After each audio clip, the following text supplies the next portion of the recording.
She had 24 hours to find a husband or lose everything her father ever built. Not a metaphor, not an exaggeration. 24 hours. One man, one impossible choice.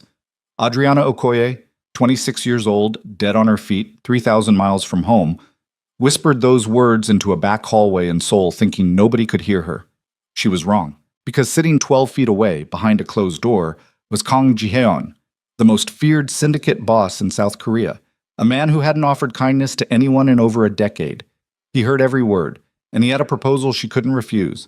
If this story already has you hooked, hit that like button right now and drop your city in the comments below. I want to see exactly how far this story travels. Now let's begin. Jitid. The rain that night came down like it had a personal grudge against Seoul, not the soft, cinematic kind of rain that looked pretty on rooftops and made people feel poetic about their lives. This was the brutal, bone-soaking kind. The kind that drove sideways through alleys and found every gap in every collar and made the city feel smaller and meaner than it already was. The streets outside Gumong Restaurant ran black with pooled water under neon signs that bled red and gold across the pavement, and the thunder that rolled through the Han River district shook the kitchen windows hard enough to rattle the plates on their hooks. Adriana Okoye felt none of it. She was already soaked through from the inside. She moved through the kitchen on autopilot, left hand balancing a tray of empty glasses, right hand already reaching for the next order ticket before the first one was filed. Her shoes were half a size too small, bought cheap from a market stall near her apartment building 3 months ago, and by the end of every shift her toes went numb in a way that she'd stopped bothering to worry about. Pain had a shelf life. You either adapted or you didn't. Adriana had adapted to so many things in the past 2 years that some mornings she barely recognized herself in the bathroom mirror above the sink. "Table 9 is waiting on the salmon," Chef Park said without looking up from the pass. "Already plated," she answered without breaking stride. "The Japanese businessman in room 2 wants the wine list again. I brought it 11 minutes ago. He's stalling because he wants company, not wine. Tell him we close at 11. Chef Park finally looked up. 42 years old, weathered in the specific way that Korean restaurant kitchens weathered people. Permanently exhausted, but permanently functional. He gave her a look that was almost respect and said nothing else. Adriana pushed through the swing door and entered the dining room. Gumong was the kind of restaurant that didn't advertise. You knew about it or you didn't. And if you had to ask the price of anything, you couldn't afford to be there. 3 floors, private dining rooms on the upper level, a ground floor of white tablecloths and hushed conversation, and people who made decisions over dinner that other people spent their whole careers trying to understand. The food was technically Korean, but operated in that rarefied territory where cuisine stopped being about hunger and started being about performance. Adriana had worked here for 14 months. She was the only black woman on the floor staff. She was aware of this every single shift, the same way she was aware of the weight of her tray. Not constantly, not consciously, but always present at the edge of things. A low-grade friction she'd learned to move around rather than through. She served table 9 without ceremony, smiled at the businessman in room 2 with the kind of smile that communicated warmth and absolutely no availability. Handled a complaint from a woman in a couture dress who claimed her soup was half a degree too cool with the same calm she applied to everything. Patient, efficient, invisible in the way that good service always was. By 9:40, she was running on 4 hours of sleep and the particular kind of adrenaline that came from necessity rather than energy. By 10:15, she was in the back hallway. The back hallway at Gumong was a narrow service corridor that ran between the main kitchen and the private dining wing. Staff used it to move between floors without crossing the dining room floor. It smelled like garlic and industrial cleaner and the specific dampness of a building that had been breathing the same air for 30 years. A single fluorescent tube flickered at the far end near the fire exit, throwing the corridor into uncertain light. Adriana stood against the wall with her back flat to the plaster and her tray tucked under her arm and her phone pressed to her ear. The call had come in at 10:12, her sister's name on the screen. Chisholm. 19 years old, second year at university in Lagos, the brightest of the 4 Okoye girls, and the one who had inherited their father's terrifying ability to stay composed while delivering catastrophic news. Adri. That was how Chisholm started. Not hello. Not sorry to call so late. Just her name, 2 syllables, which somehow communicated everything that was about to follow. Adriana pressed herself harder against the wall. Tell me. Uncle Emeka's lawyer called the house today. Her stomach dropped 4 floors. Chisholm, he says Dad's will has a clause. We missed it. The solicitor didn't catch it when they first filed the probate. Adriana closed her eyes.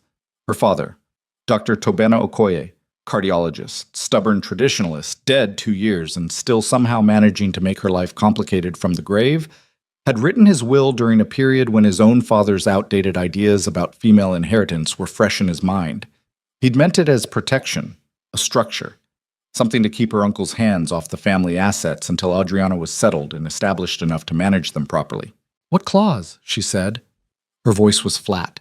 It was the voice she used when she needed to stay functional and couldn't afford to feel anything yet. "The inheritance transfers entirely to you on your 27th birthday. The house, the land in Enugu, the accounts, everything. I know that part. There's a condition attached to the transfer." Chisholm paused, and in that pause, Adriana felt the specific quality of dread that only family could manufacture. Dad added a clause that the transfer is conditional on you being legally married at the time of inheritance. If you're not married, stop. Everything passes to Uncle Emeka as next of kin. The fluorescent light at the end of the hallway flickered twice. Adriana stared at it. "That's not legal," she said. That can't be enforceable. The lawyer confirmed it. Nigerian family court upheld clauses like this 3 times in the last decade. Dad's solicitor is mortified. He says he should have flagged it during the original filing, but the language was buried in subsection. Chisholm's voice cracked just slightly. "Audrey, your birthday is tomorrow." Tomorrow. Midnight tomorrow. Adriana did the math without wanting to. 12 hours difference between Seoul and Lagos. Her birthday began at midnight Seoul time, which meant 14 hours, she said quietly. "I have 14 hours. "I know. And if Emeka gets the estate, he'll sell the house within a month." Chisholm didn't sugarcoat it. Their uncle had been trying to liquidate their father's assets since the funeral. The land in Enugu had developers circling it. The house in Lagos, the house where all 4 girls had grown up, where their mother had died, where their father had sat in his study every evening reading cardiology journals with his reading glasses pushed down his nose, was worth considerable money to the right buyer. Uncle Emeka had the right buyer already waiting. "My tuition for next year, Ngozi's, the twins' school fees. It all runs through the estate, Audrey. If he gets control, I know what it means." Her voice came out harder than she intended. She softened it. "I know. I'm thinking." She was not thinking. She was barely breathing.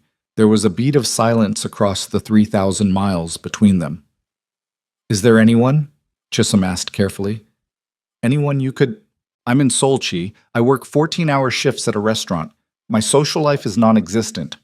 She stopped herself before she said anything else that would make her younger sister feel guilty for making the call. "I'm going to figure it out. Don't tell the twins anything yet. Tell Ngozi to stay calm." "Audrey, I'll call you back." She hung up. The hallway was very quiet. The kitchen noise filtered through the walls as a low, muffled roar, heat and metal and voices, and the sound of a service running at full capacity. Somewhere above her in the private dining wing, a man was laughing. The laugh was the practiced, expansive kind that wealthy men deployed at other wealthy men to demonstrate that everything was fine and comfortable and exactly as it should be. Adriana stood in the flickering corridor and felt the full weight of everything pressing down on her at once. She'd come to Seoul 2 years ago with a plan that felt reasonable at the time.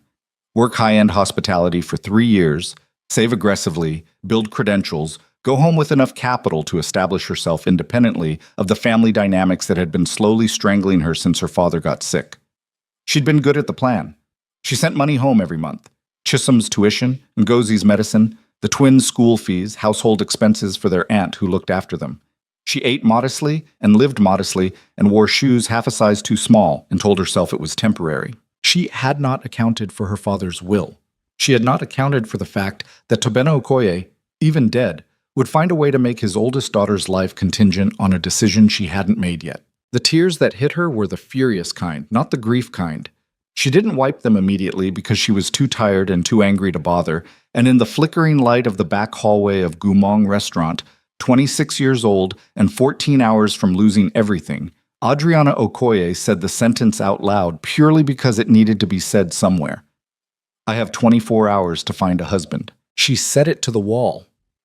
to the flickering light, to the general injustice of the situation. She did not say it to anyone in particular, but the private dining rooms on this level had walls that were thinner than the architects who designed them had intended, and the door to private dining room 3 was not entirely closed. She found this out 40 seconds later. Tsk. The door opened without warning. Not aggressively, not violently. It simply opened smoothly and deliberately, and the man who stepped into the hallway filled it so completely that the corridor seemed to get smaller the moment he appeared in it. Kang Ji-hyun was 34 years old. He was tall in the way that certain Korean men carried height, not imposing through bulk, but through a quality of stillness that made the space around him feel charged.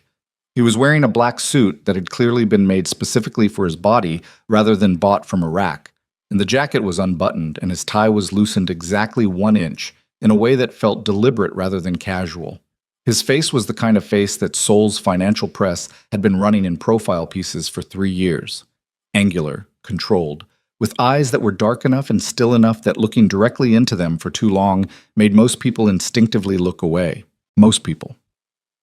Adriana was too tired and too angry and too emotionally detonated to manage a tactical retreat. She stared at him straight on and felt nothing except the particular exhaustion of someone who had simply run out of capacity to be intimidated by one more thing. She knew who he was. Everyone who worked at Gumong knew who Kang Ji-hyun was. He had a standing reservation for private dining room 3.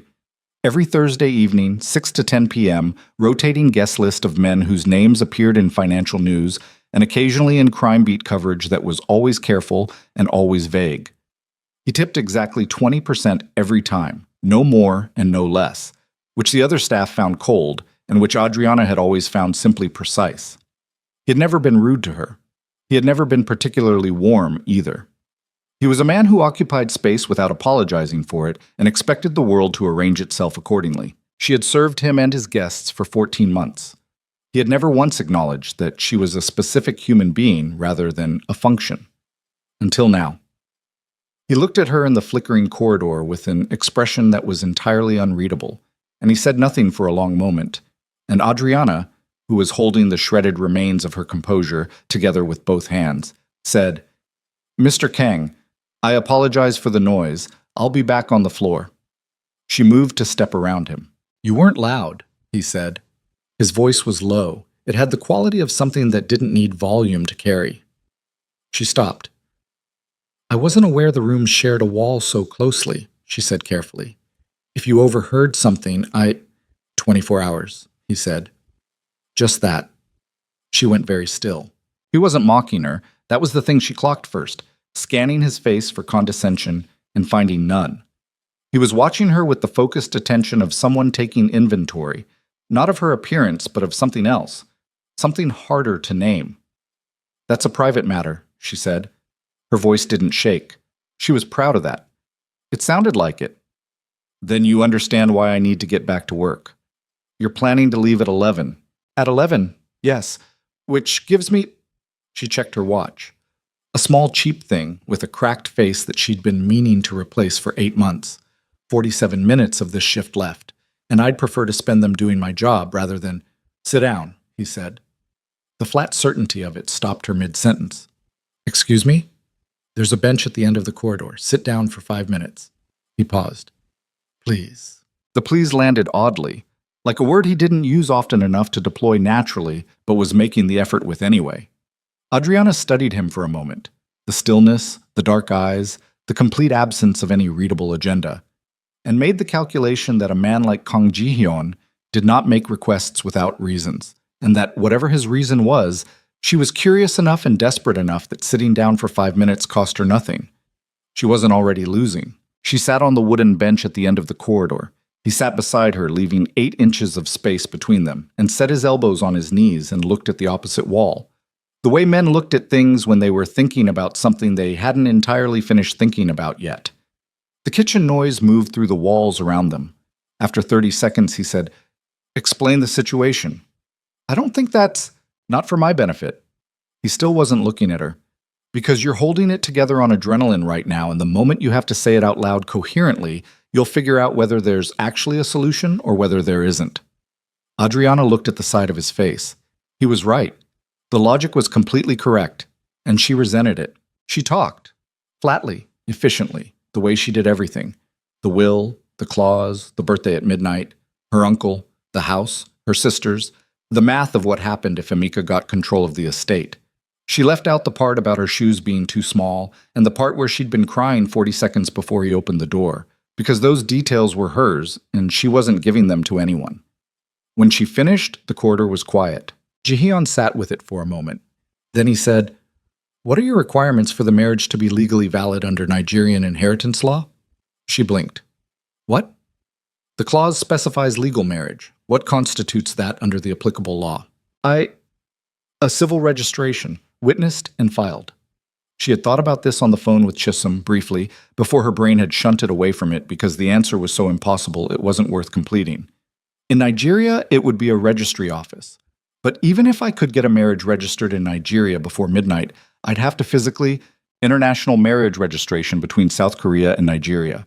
It's legally recognized under bilateral civil agreements if properly filed through the relevant consulate. I have a lawyer who specializes in this. He said it with the flat calm of someone reading a procedure manual, not proposing something extraordinary.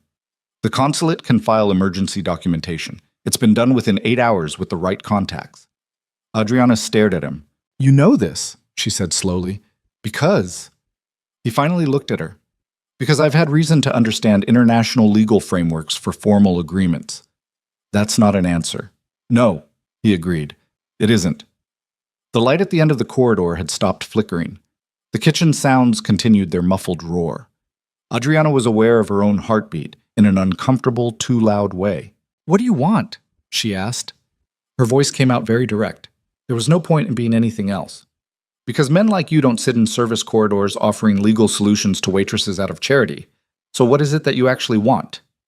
Something shifted in his expression. Not softness exactly, more like recognition. The specific look of someone who was tired of people pretending not to notice what was obviously happening, and who appreciated being spoken to directly for once. "My grandmother," he said. "Kang Hana. She's 78 years old.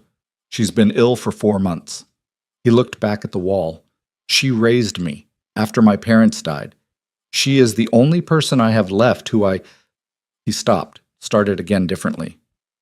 "She's asked me repeatedly for the last 2 years to marry. Not because of tradition, because she's afraid of what happens to me after she's gone if I'm still alone." Adriana said nothing.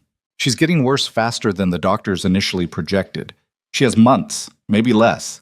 She knows the marriage I've been promising her hasn't happened, and she knows why it hasn't happened, and she stopped pushing because she loves me enough to stop pushing, but..." He paused again, in the particular way people paused when they were saying something that cost them something to say. "I can't give her nothing. I'm asking for 6 months. A legal marriage, public enough to be credible, with whatever terms protect you completely. At the end of 6 months, a clean divorce, full financial settlement. My attorney will draft whatever you need." The bench was hard under her. The hallway smelled like garlic and old plaster. Adriana heard everything he said and sat with it, and did not rush to respond because she was 26 years old and exhausted and very frightened, and she needed to think clearly, even though thinking clearly was the hardest thing she'd done in months. "Why me?" she said. "Because you're here." That's not enough of an answer.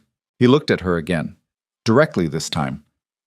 "Because I've watched you work for 14 months, and you are the least performative person I have ever encountered in any room. You don't pretend.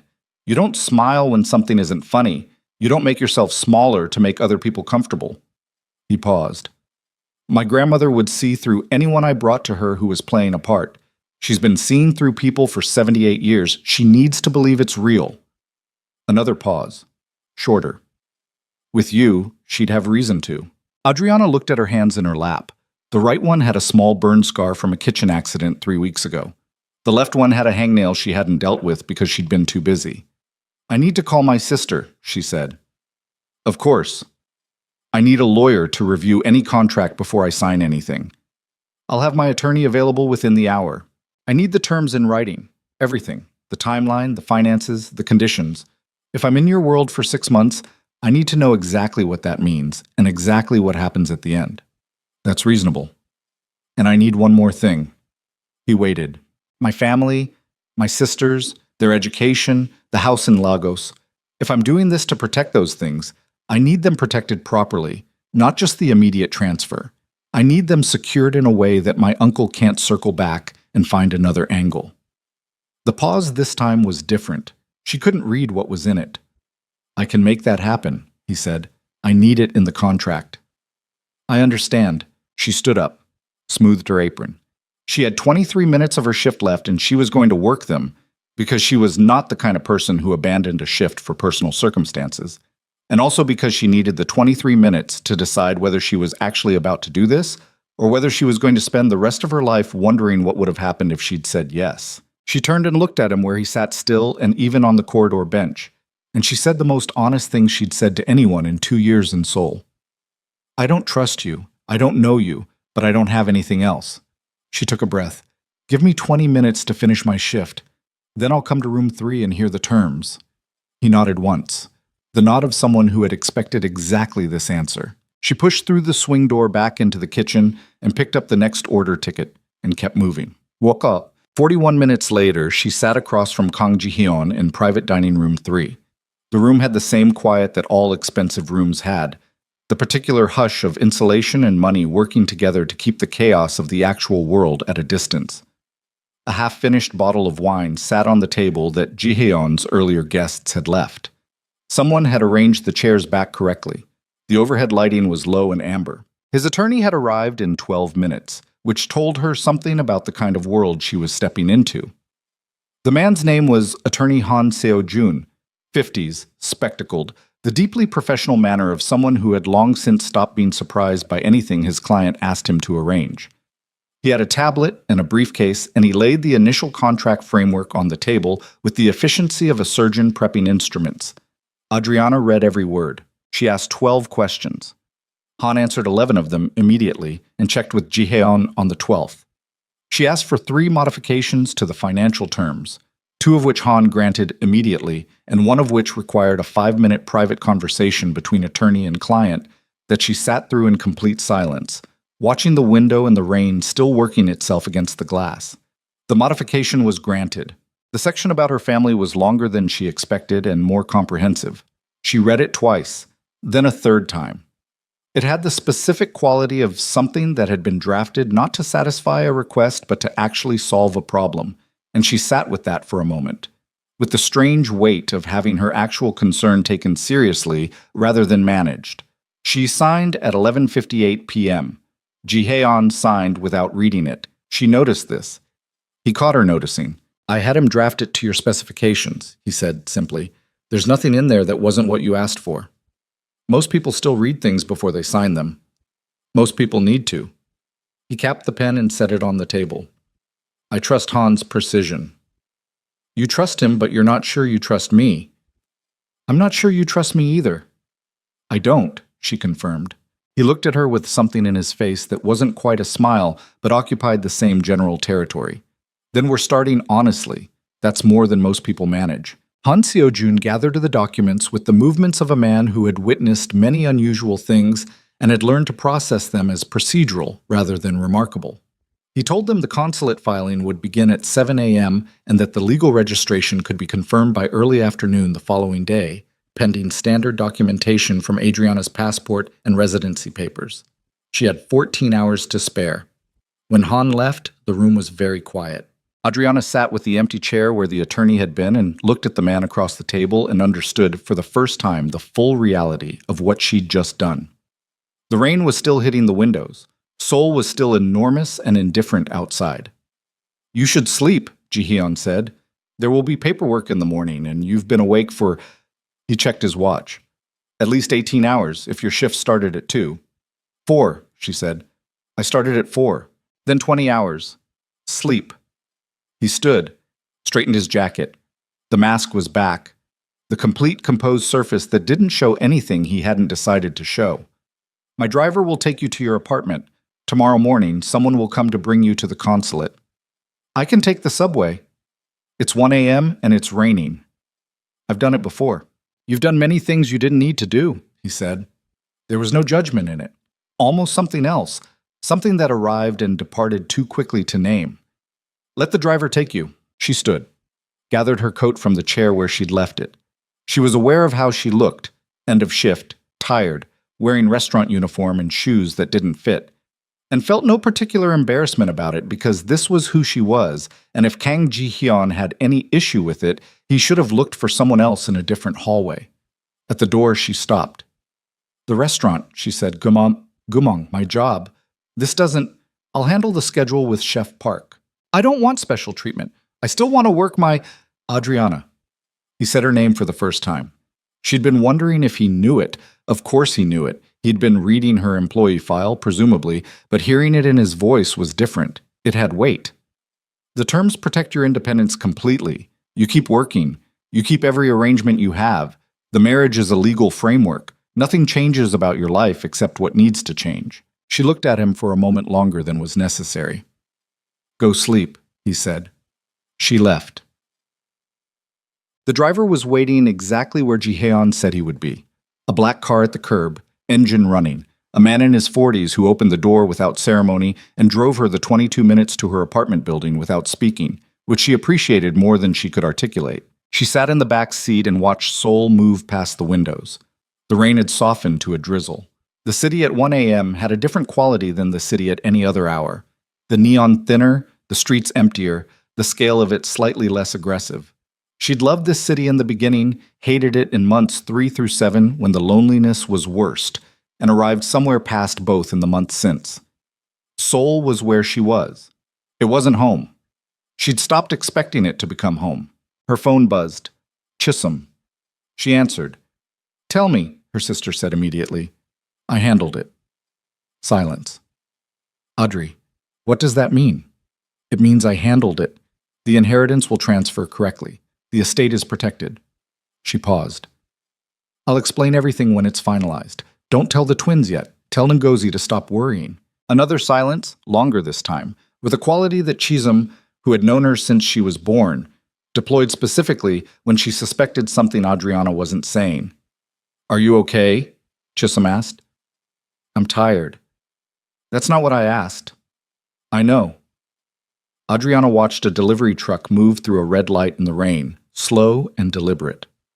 "I'll be okay. I'll call you tomorrow."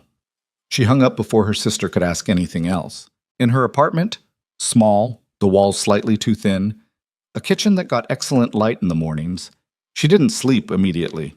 She sat at her kitchen table with a glass of water and her phone turned face down and thought about the signed contract in Han Seo-jun's briefcase, and the man she'd left in private dining room 3, and the moment 3 hours ago when she'd been alone in a flickering corridor thinking there was no possible solution to an impossible problem. She thought about his face when he said "my grandmother," the way the controlled surface had almost broken on those 2 words, the way he'd started the sentence and then reconstructed it into something less exposed.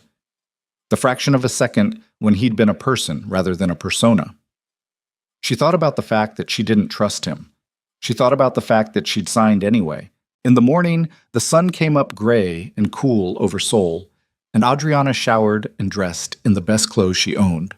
A dark blue blouse and black trousers that she'd bought for a job interview 8 months ago and never worn since, and drank her coffee standing at the kitchen window watching the city come alive, and told herself this was a transaction, a legal arrangement between 2 people who needed specific things from each other. Nothing mysterious about it, nothing to be frightened of. At 7:52 a.m., a black car appeared at the curb outside her building. She picked up her bag, her passport, and the folder of documents Han had requested the night before. She'd found most of them in her small, fireproof box. The box she kept everything that mattered in. The box she'd carried from Lagos to Seoul and moved to every apartment she'd lived in since. She walked downstairs. The driver held the door open without speaking. She got in. The car pulled away from the curb, and she watched her apartment building shrink in the rear window. And somewhere in the back of her mind, she heard her own voice in the flickering corridor. "I have 24 hours to find a husband," and understood with a cold clarity that the next 6 months of her life had just begun. What she didn't know, what she couldn't have known, sitting in the back of that black car in the gray Seoul morning with her documents in her lap and her heart locked down behind 6 layers of practical thinking, was that the agreement she'd signed the night before was going to cost her something that no contract could quantify, and that the most dangerous man in Seoul was already, in the precise and careful way of a man who dealt in control and power and the management of everything around him, beginning to unravel. Not because of his grandmother, not because of the contract, because of her. But she didn't know that yet. The car moved through the Seoul traffic, and the city went on being enormous and indifferent around her. And somewhere in a penthouse above the Han River, a man who had not slept was standing at a floor-to-ceiling window looking at the same gray morning sky, and thinking about a woman in a flickering corridor who had looked at him without flinching and told him plainly and without performance that she didn't trust him. He was still thinking about it when the sun fully cleared the horizon. That was the thing no one who knew Kang Ji-hyun would have believed if they'd seen it. The most feared man in Seoul, standing at a window, dawn light across his face, turning over the memory of a woman telling him exactly what she thought of him, and finding, to his own considerable bewilderment, that it was the most honest thing anyone had said to him in years. She arrived at the consulate thinking this was the beginning of a transaction. She had no idea it was the beginning of something she wouldn't survive walking away from. The consulate smelled like bureaucracy and fluorescent lighting, and the particular brand of institutional patience that made Adriana's jaw tighten the moment she walked through the door. Han Seojin was already there when she arrived, standing near the reception desk in a charcoal suit, tablet in hand, looking like a man who had been awake for hours and found this entirely unremarkable. He gave her a brief nod that communicated, "Good morning, we have work to do," and nothing else, which she appreciated. Ji-hyun was not there. She noticed this before she noticed anything else about the room, which irritated her. "Mr. Kang sends his apologies," Han said, reading her face with the efficiency of someone who had spent years translating his client's absences to other people. "He had a situation require his attention early this morning. He'll meet you at the filing stage." "A situation," she repeated. "Yes." She waited for elaboration. None came. "What kind of situation?" she said. Han looked at her over the rim of his glasses with the expression of a man deciding how much professional discretion required him to say versus how much honest communication required. He settled on, "The kind that happens when you run the operations Mr. Kang runs. Nothing that affects today's proceedings." Adriana filed this away and said nothing else about it. The consulate process took 3 hours and 40 minutes. It involved 2 officials, 4 sets of forms, a notarized translation of her father's will clause that Han had somehow produced overnight, and a phone call between Han and a Nigerian legal contact whose voice was tinny and authoritative through the speakerphone and who confirmed the bilateral recognition framework in about 40 words and then hung up without pleasantries. Ji-hyun arrived at the 90-minute mark. He came through the consulate door in a dark coat with rain on his shoulders and something in the set of his jaw that hadn't been there the night before. A tightness. Not anger exactly, more like controlled aftermath, the specific look of someone who had already handled something difficult and was now managing the residue. He sat beside her at the processing table without explanation or apology and picked up the documents. Han slid toward him and read them with total focus, the same way she imagined he read everything, completely, without ceremony, with the particular attention of someone who had learned early that details were where things went wrong. She watched him for a moment out of her peripheral vision. "The situation," she said quietly, not looking up from her own set of forms. "Handled," he said, the same way. "You're going to tell me it's none of my concern." A brief pause. "It isn't, yet." The yet landed somewhere uncomfortable. She wrote her signature on the next line and didn't push it. The legal registration was confirmed at 2:14 p.m. Han produced the confirmation on his tablet and showed it to both of them with the restrained satisfaction of a man who had just done something technically difficult and knew it. The registration existed. It was filed. Under Nigerian civil law and the bilateral agreement framework, Adriana Okoye, now legally Adriana Okoye Kang for the duration, would receive her father's estate in full at midnight. She sat with that for a moment. Not relief exactly. Something more complicated. The specific emotional texture of a problem solved by a method you weren't sure yet how to feel about. "I'll need to call Lagos," she said. "Of course." Ji-hyun stood. "Use the car. I'll be a few minutes with Han." She took the car. She called Chisholm, and this time she explained. She kept it factual, efficient, the same way she'd explained the situation the night before.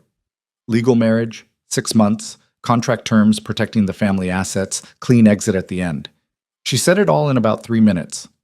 The silence on the other end lasted longer than that. "Audrey," Chisholm said finally, in the voice she used when she was trying very hard not to say what she actually thought. "Don't. I wasn't going to say anything." "You were absolutely going to say something." Another pause. Are you safe? I'm in a consulate car on a Tuesday afternoon in Seoul. I'm completely fine. That's not what I asked. Adriana looked out the window at the gray street. A woman was walking a very small dog with enormous ears, and the dog was trying to investigate every piece of pavement it passed over with intense methodical focus. There was something almost comforting about the dog's commitment to its investigation. I think so, she said honestly. I'll know more in a week. Call me, Chisholm said. Every day. I don't care what time it is. Every day, Audrey. Okay, she said. Okay. She hung up as Ji-Heon got back into the car.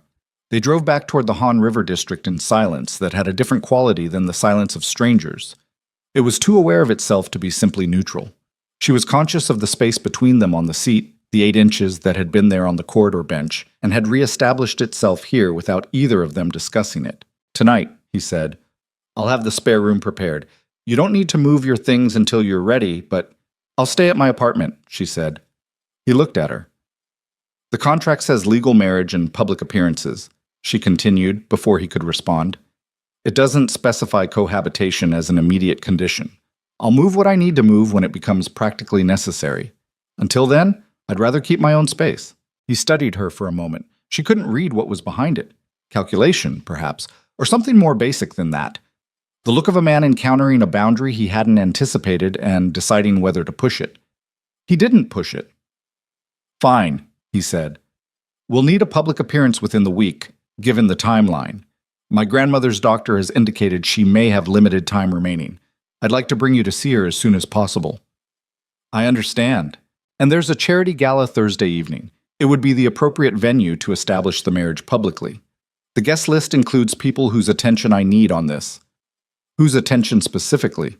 He looked at her directly. People who watch what I do and look for weakness. A new wife, unknown background, married quickly. They'll have questions. How we present Thursday will determine the nature of those questions. You want them to believe it's real. I want them to believe it's real enough that they don't investigate the alternative. She absorbed this. What happens if they investigate the alternative? The look he gave her then was the first time she'd seen something in his face that was wholly unguarded. Not a crack in the mask so much as a momentary dropping of it. A look that said she should understand this was not an abstract question he was answering for her benefit. Nothing good, he said. She nodded once. Thursday. What time? Thursday came with the specific atmospheric pressure of events that were going to change something whether or not you were ready for them to. She spent Wednesday working her usual shift at Gumong, which felt surreal in the way that unchanged routines always felt surreal after your fundamental circumstances had shifted. The kitchen was the same kitchen. The orders were the same orders. Chef Park told her the scheduling adjustment had been arranged and didn't ask any questions, which she was grateful for. 2 of the other floor staff gave her looks that said rumors had started but not yet solidified into specifics. And she moved through both looks with the practiced invisibility she'd developed over 14 months of being the person in the room that certain people reflexively underestimated. The dress arrived at her apartment Thursday morning. Not a text asking for her size, not a request. Just a delivery. A matte black box with a note in Han Seo-jun's handwriting, practical and without presumption, that said the event had a specific dress code and that Mr. Kang had taken the liberty, but that she should feel free to wear whatever she preferred. She opened the box out of curiosity more than anything else. The dress was deep green, the kind of green that was almost black in certain light, and entirely itself in others. It had the weight and construction of something built rather than manufactured, and it fit when she tried it on in a way that shouldn't have been possible given that no one had taken her measurements. She stood in front of the bathroom mirror and looked at herself for a long moment. Then she put it on. The car came at 7. Ji-Heon was in it this time, already there when she got in a black suit that matched the night outside, and he looked at her when she sat down across from him in that considering way he had, thorough without being invasive, and said, "Good." She said, "Did someone tell you my measurements, or did your attorney guess?" "I had your employee file." "My employee file has my work visa dimensions and my food handler certification. It also has the physical description from your entry documentation." She stared at him. "You ran my entry documentation. I had it when we first drafted the contract framework. Han keeps thorough files." That's either very efficient or very alarming. Both, he said without apology, and looked out his window. The gala was held in a building near Gangnam that had been designed by someone with very strong opinions about glass and the drama of vertical space.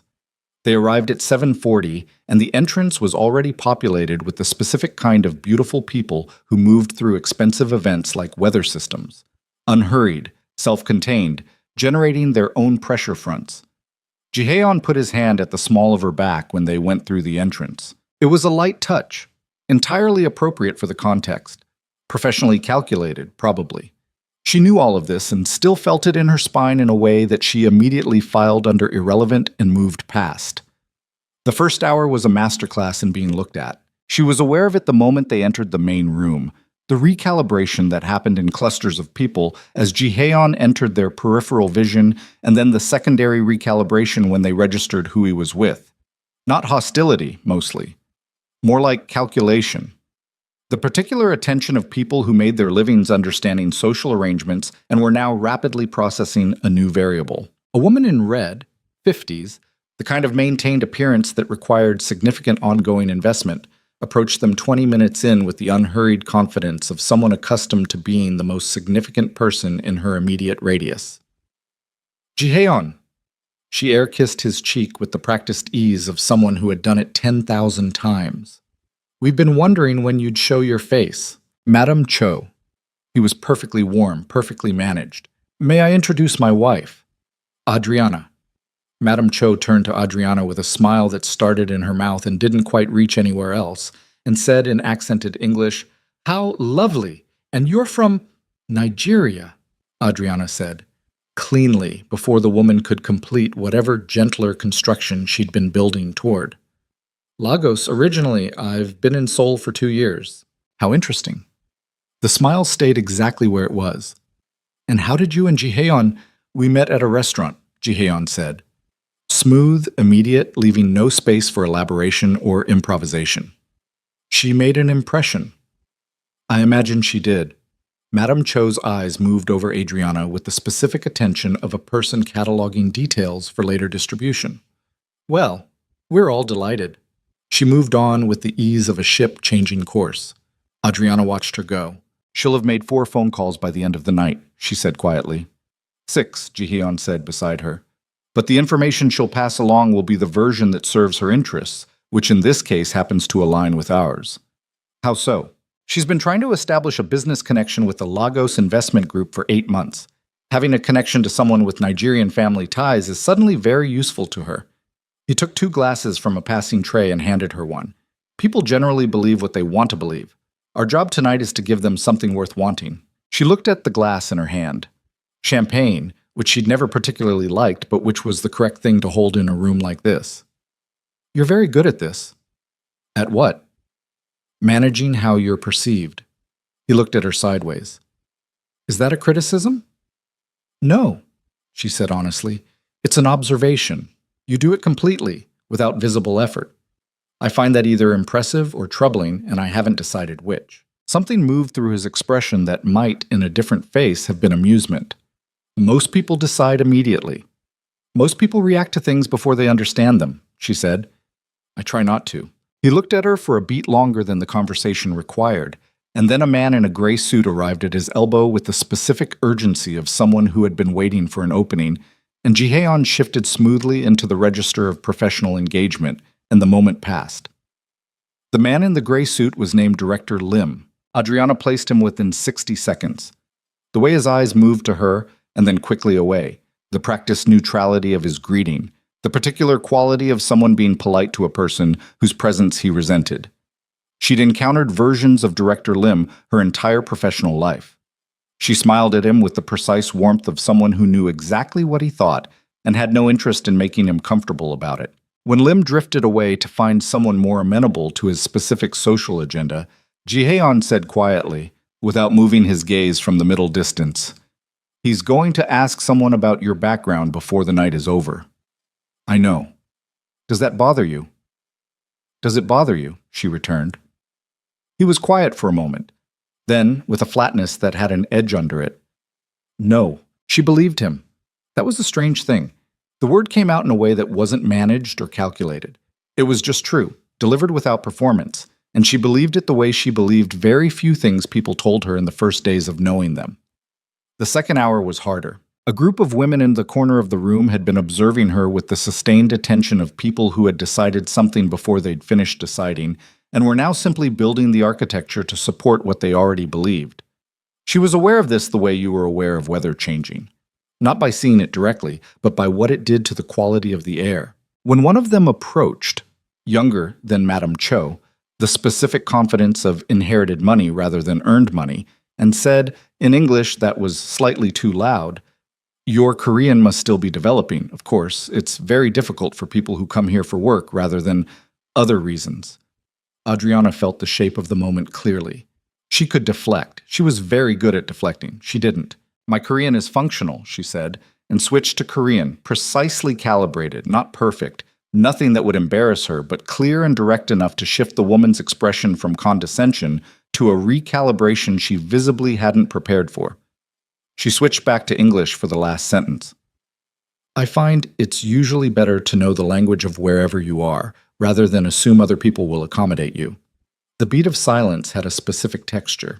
Then Ji-hyun said, from directly beside her, in a voice that was completely calm and absolutely final, addressing the woman, "My wife spent 2 years building a life in a country that wasn't hers. I'd suggest that earns a degree of respect most people in this room haven't." It wasn't loud. It wasn't dramatic. It was the particular kind of statement that ended conversations the way a door closing ended them. Complete, with no opening left. The woman left. Adriana didn't look at Ji-hyun.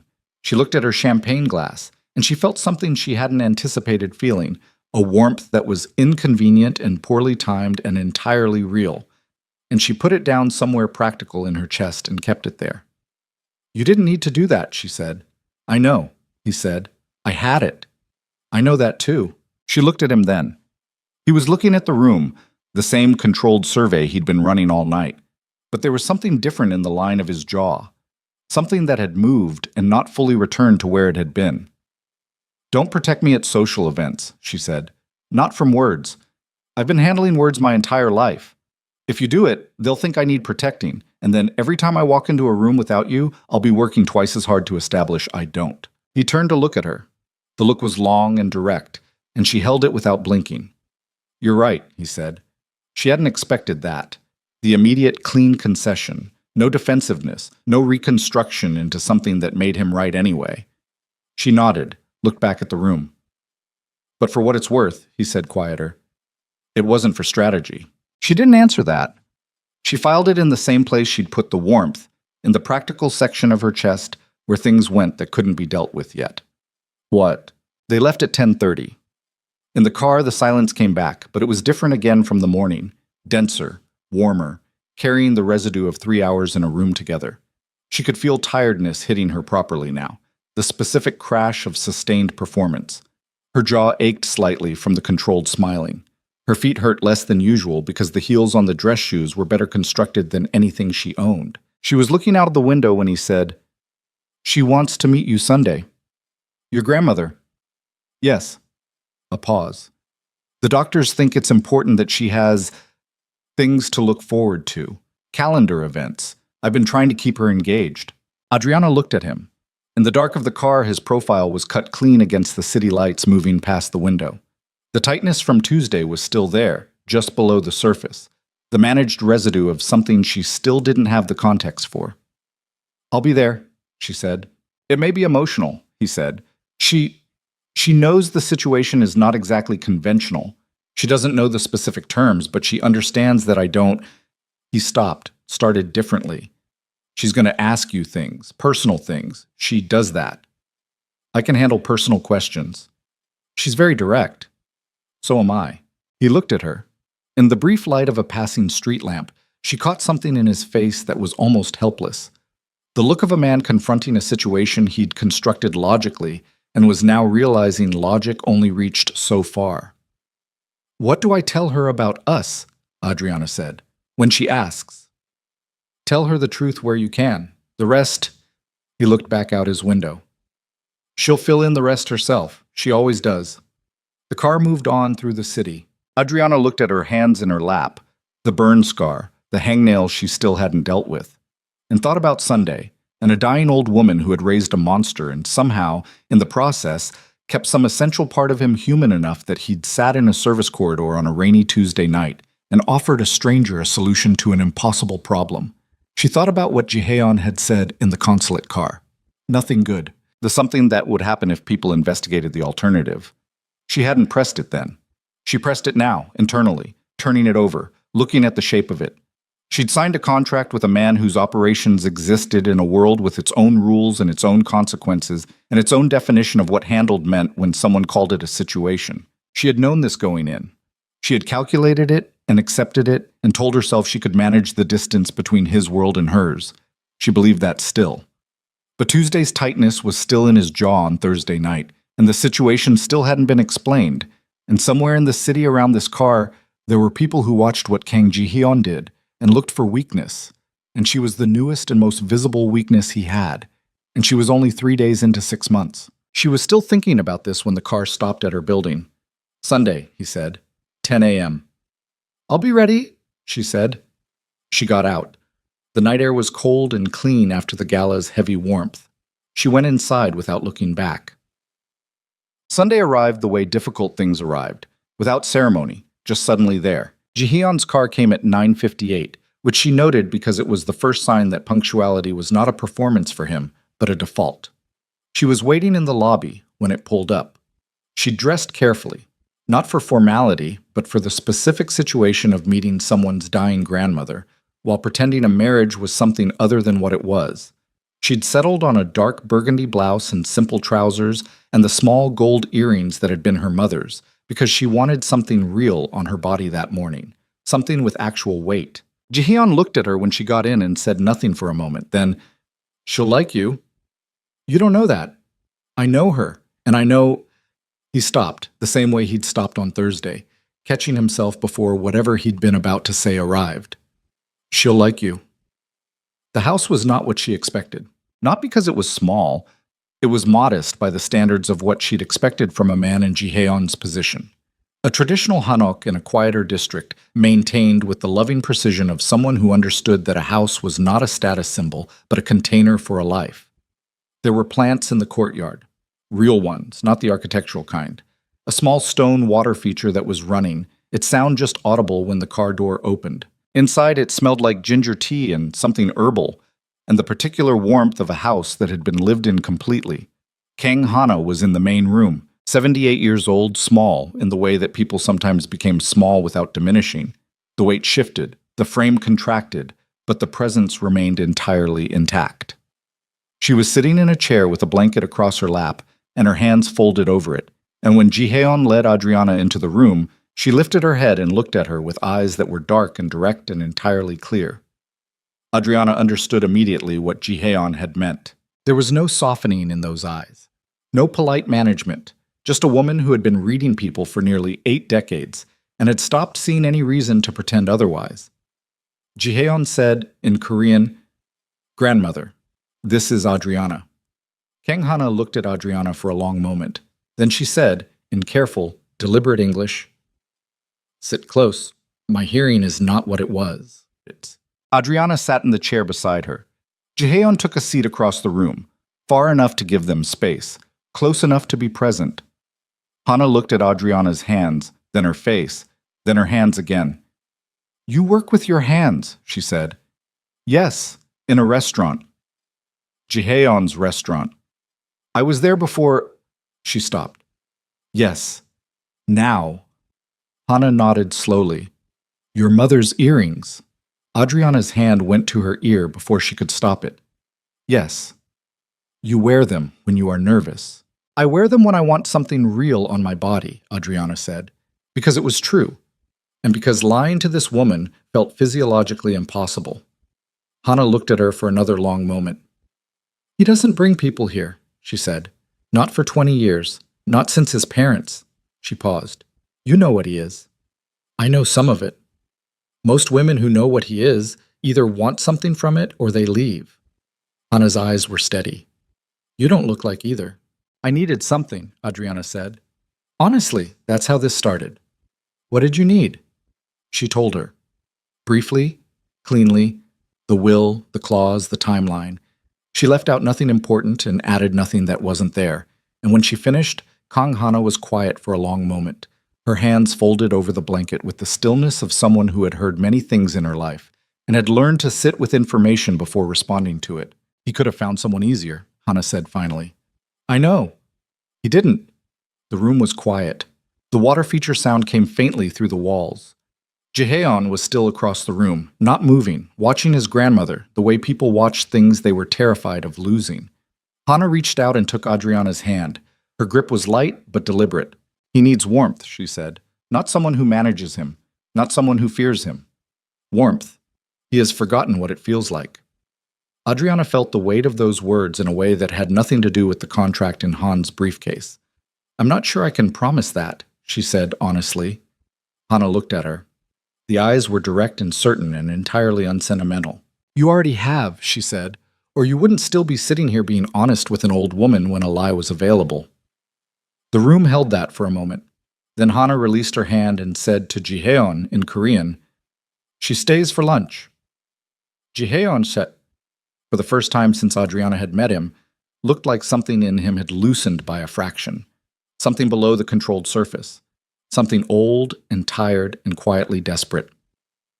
Yes, he said. Lunch was quiet and warm and entirely unperformed. Hana's housekeeper brought food, and Hana asked Adriana about her sisters and her father and Seoul in the way that people ask things when they actually wanted to know the answers. And Adriana answered with the specific relief of someone who had been running carefully managed versions of themselves for so long that being asked for the real thing felt like putting down something very heavy. Jaehyun sat across the table and said little, and ate everything and watched his grandmother the way he hadn't watched anything else all week, with the concentrated attention of a man trying to memorize a face. On the drive back, Adriana sat with the weight of the morning and said nothing for the first 15 minutes. Then she said, She knows. Yes.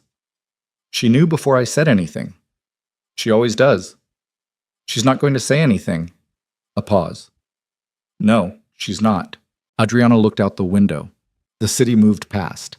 The same city it had been a week ago, before the hallway and the contract and the consulate and the gala and the old woman with her late mother's earrings and a grip like a closing door. She loves you, Adriana said. Completely. Jaehyun said nothing. The kind of love that doesn't require you to be different than you are, she said. That's rare. You should know that. He was quiet for long enough that she thought he wasn't going to answer. Then, very quietly, I know. She looked at his profile, the jaw, the managed surface, the tightness that was still there from Tuesday, and the thing beneath it that she was beginning, against her better judgment, to understand was not coldness at all. What was the situation? She said. Tuesday. He looked at her. You said handled, she continued. I'm not asking for operational details. I'm asking because I've been in your world for a week, and I'm going to be in it for 5 more months, and I need to understand the shape of the risks I'm adjacent to. It was a reasonable request. She'd phrased it as a reasonable request. She watched him process it. The calculation, the assessment, the decision. One of my competitors has been making inquiries, he said, about the marriage. About you specifically. Her stomach did something unpleasant. Since Tuesday, he said, someone talked. My team identified the source and handled the immediate exposure, but the inquiry is ongoing. He looked back at the window. I want you to know I have people watching your building. It's discreet. You won't see them, but they're there. The silence that followed had a different quality than any silence they'd shared so far. You have someone watching me, she said, for your protection, without asking me. A pause. Yes. The car moved through Seoul. Outside the window, a group of school children in uniforms were crossing a street with an adult at each end shepherding them across, and for a moment the ordinary human geometry of it, children, adults, a crossing, felt very distant from the interior of this car. You should have asked me, she said. Her voice was controlled. She was making an effort, and she could feel the effort. You're right. You cannot make decisions about my safety unilaterally. I understand the risk, I accept the risk, but I'm an adult making informed choices, not... I understand, he said. You're right, I should have told you. Before you did it. Before I did it. He was meeting her eyes fully. I'm accustomed to moving quickly when there's a threat. I didn't think it. He stopped. It was the wrong call. She held the eye contact for a moment. Then she looked away, because the look in his eyes when he said, I didn't think, was not the look of a man managing a situation. It was the look of a man who had reacted to something with a gut-level instinct that had bypassed his usual systems entirely, and who was sitting with the exposure of that fact. She filed that away too. Tell me when there are developments, she said. Whatever they are. I can handle information. What I cannot handle is being kept in the dark about risks that are directly about me. Agreed. And tell your people watching my building to rotate positions. The man in the gray jacket has been standing at the same corner for 6 hours. If I noticed him, other people can. A silence. Then, you made him. I notice things, she said. It's how I've gotten through most of my life. He looked at her for a long moment with an expression that was becoming familiar. That particular quality of attention that felt less like assessment and more like something else she didn't have a clean word for yet. The car slowed at her building. I'll keep you informed, he said. Going forward. She nodded, put her hand on the door. Adriana. She stopped. Thank you, he said. For today. For what you gave her. She looked at him over her shoulder. His face was different. The composed surface was still there, but something beneath it had shifted. Some internal arrangement had moved, and she could see the shape of it even if she couldn't name the specific parts.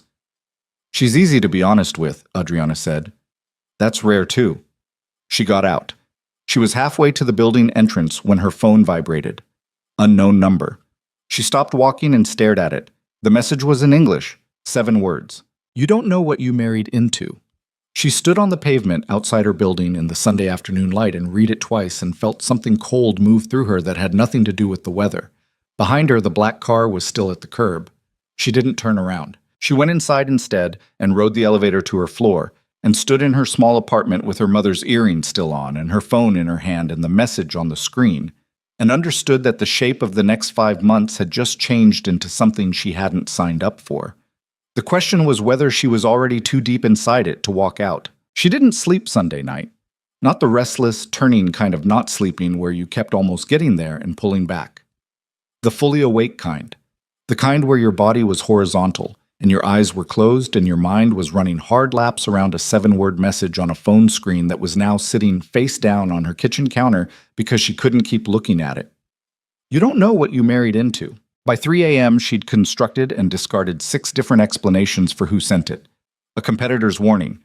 A test from Jihaeon's people to see how she'd react. Someone from the gala who'd gotten her number through channels she couldn't trace. The source Jihaeon's team had identified Tuesday, the one who'd talked, the one they said was handled, the one who apparently hadn't been handled completely enough. By 4 a.m., she'd stopped trying to explain it and started trying to decide what to do with it. She could tell Jihaeon. She should tell Jihaeon. She knew she should tell Jihaeon the same way she knew she should have left the dress in the box on Thursday morning and worn her own clothes to the gala. The reasonable, self-protective choice was obvious. She also knew that telling him meant watching him move into action mode, the handled voice, the decisions made before she was consulted. The gray jacket man outside her building multiplying into a perimeter she'd have no part in designing. She told him clearly in the car. I cannot handle being kept in the dark about risks that are directly about me. If she handed this to him without having done her own thinking first, she was doing to herself what she'd asked him not to do to her. So she thought.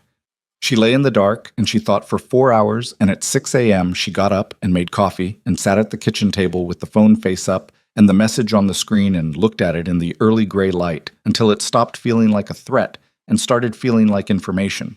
Information she didn't have the context for yet. She typed a message to Jihaeon at 6:23 a.m. 8 words. Something happened last night. Can we talk today? His response came in 40 seconds. I'm sending the car. She almost told him not to. She typed it out. I can come to you. And then deleted it and said nothing because some part of her had registered that 40-second response and understood what it meant about the kind of attention he was paying to his phone at 6:23 on a Sunday morning, and she needed to sit with that instead of deflecting it. The penthouse was the first time she'd been to it. She'd seen it referenced in the contract, the primary residence, the address where correspondence would be filed, but she hadn't been there, hadn't needed to be, had kept her apartment as the line between his world and a space that was entirely hers. The elevator opened directly into the entry hall, and she stepped out into a space that was large and quiet, and had the particular quality of rooms that were maintained perfectly and inhabited sparsely. Floor-to-ceiling windows on the far wall showed Seoul in the early morning. The city muted and gray-blue, the Han River catching thin light, the scale of everything that the city always insisted on. Jaehyun was in the kitchen, in dark trousers and a white shirt with the sleeves pushed to his elbows, making coffee with the focused economy of someone for whom even routine tasks got their full attention. He looked up when she came in, and something in his face shifted. A rapid, almost involuntary assessment, checking her over the way people checked over people they were worried about before they decided whether they were going to admit they were worried. "Show me," he said. No preamble. No good morning. She appreciated that. She put the phone on the counter between them. He read the message. The stillness that came over him was different from his usual stillness. Denser, directed inward. The look of someone rapidly cross-referencing what they were seeing against a map of things they already knew. "When?" he said. "Last night, after I went upstairs." "Unknown number." "Yes." He picked up his own phone and typed something quickly, then set it down. The coffee finished behind him, and he poured 2 cups without looking and pushed one toward her. "I need to know," she said. "All of it. Whatever the situation is that's been the situation since Tuesday. I need to know the actual shape of it." He looked at her. "Don't calculate how much to tell me," she said. "Don't manage it. I signed a contract that put me in your world for 6 months, and someone sent a message to my personal phone, which means they have my number, which means the separation I thought existed between my life and your operations is already compromised. So tell me." He was quiet for a moment that lasted long enough that she felt the particular patience becoming anger transition beginning at the base of her throat. Then he said, "Sit down." She sat. He stayed standing, both hands flat on the counter, looking at the coffee. When he talked, it was in the measured, deliberate cadence of someone who had been deciding how to say something for days and was now accepting that the deciding was over. "There's a man named Ryu Tai-sung," he said. "He runs operations in the Port District and a network of financial channels that runs through 3 countries. We've been in a territorial arrangement with him for 4 years. Managed distance, neither side expanding into the other's space. Something changed. 6 months ago, before any of this." He gestured, meaning her, meaning the contract, meaning all of it. "I moved on an opportunity in the Western Corridor. It was clean, legal on the surface, entirely within what our arrangement had always permitted by the agreed understanding. Ryu interpreted it differently. He's been building a response since then." "What kind of response?" "The kind that involves identifying pressure points." He finally looked up at her. "When our marriage became public Thursday, I became aware that Ryu's people had been actively interested in who you were before the announcement was made, which means someone in my organization communicated information ahead of the public timeline." The coffee was warm in her hands. She focused on that. "Someone in your organization?" "Yes." "Someone told Ryu about me before Thursday?" "Yes." So the leak Tuesday was not an accident and was not fully handled. She put the cup down carefully. The sound of it on the counter was very small in the large, quiet kitchen.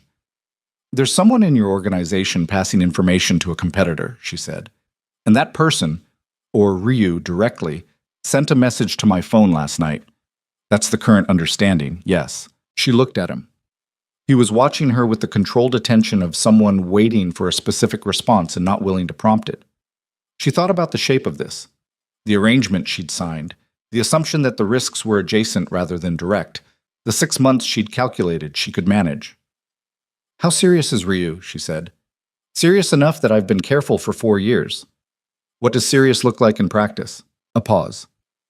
3 years ago, a man who owed Ryu a significant financial obligation disappeared. The obligation was 8 months overdue. The man had a family. He said it flatly. He was found after 2 weeks.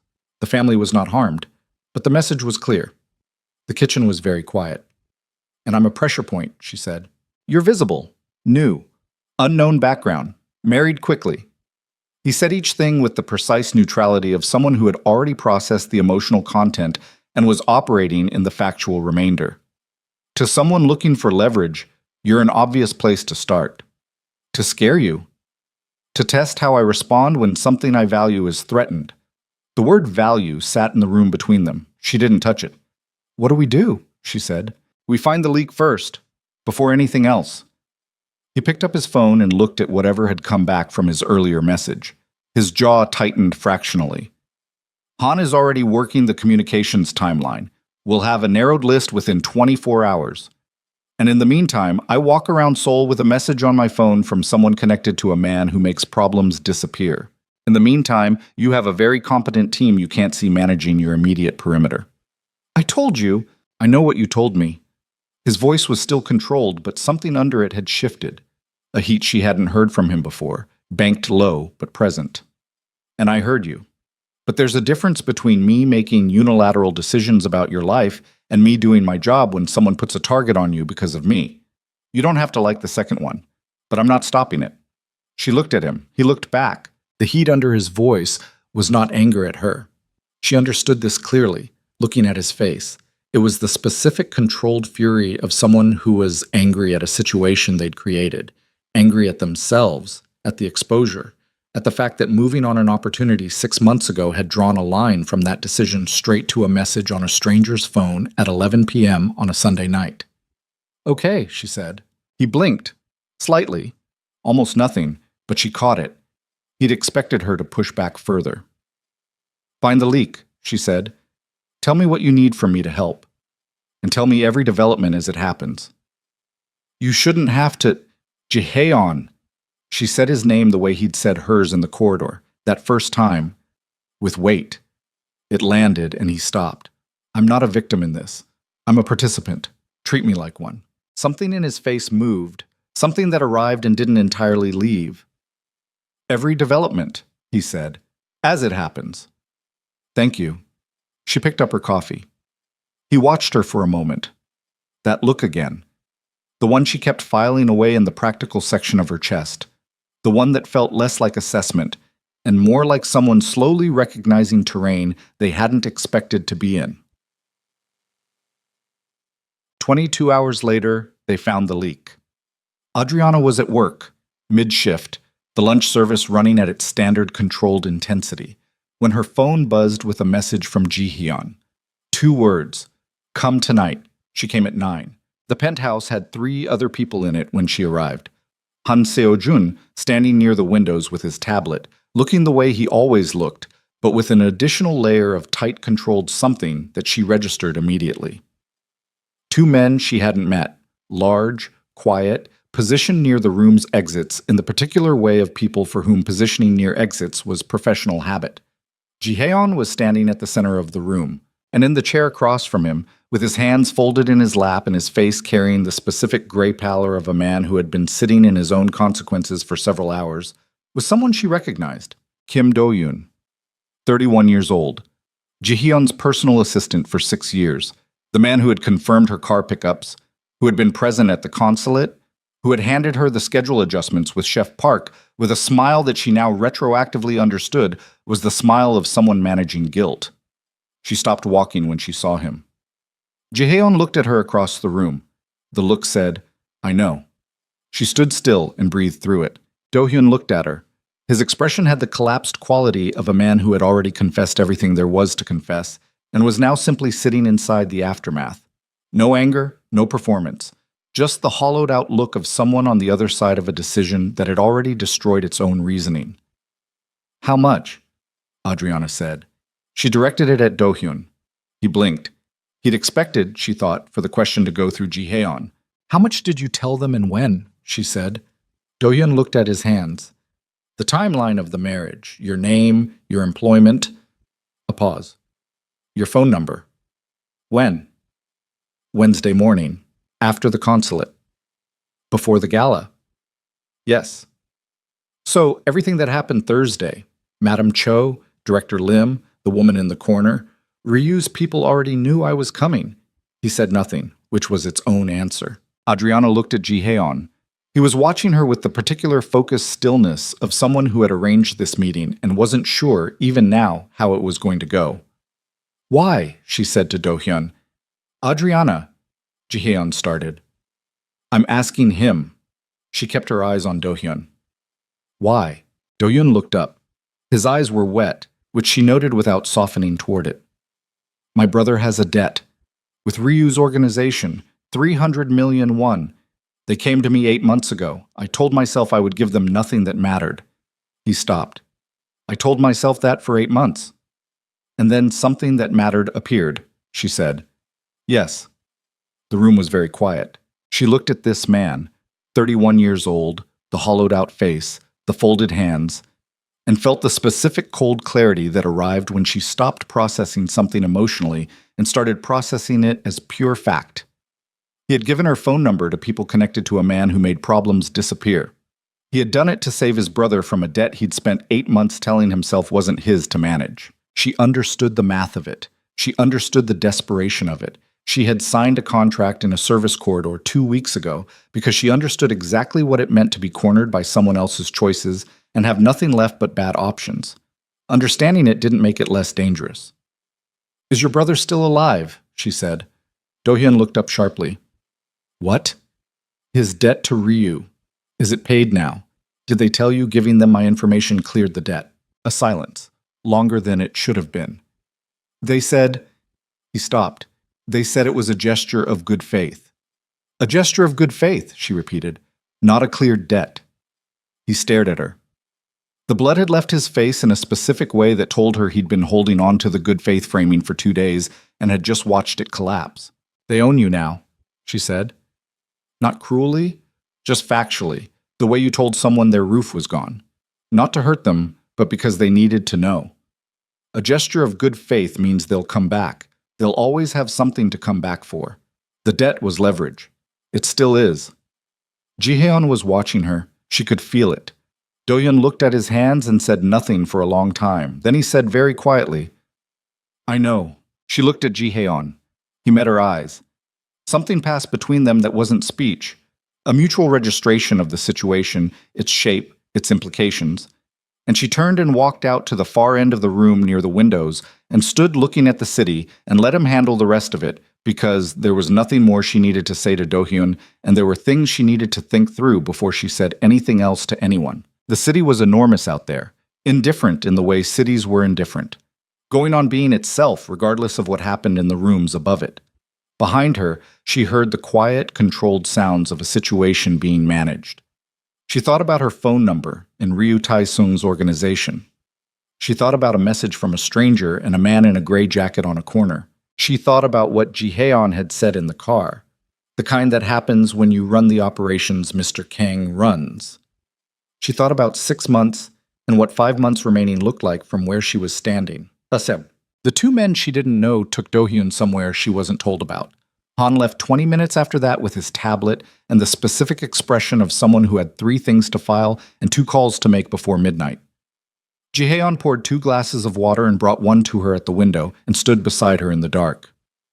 He'll be okay, he said. Do-hyun, I've already had someone contact his brother's situation. It'll be resolved. She took the water. And Do-hyun, he's out, from my organization, safely. A pause that carried something in it, a specific weight. He was with me 6 years. He stopped, started again. It's handled. You're not just angry at him, she said. No. You're angry that you didn't see it. A longer pause. 6 years. He sat in every meeting. He knew every schedule. His voice was level, but the level was doing more work than usual. You couldn't have known, she said. People don't show you they're cornered until they're already acting from it. That's the nature of it. He looked at her.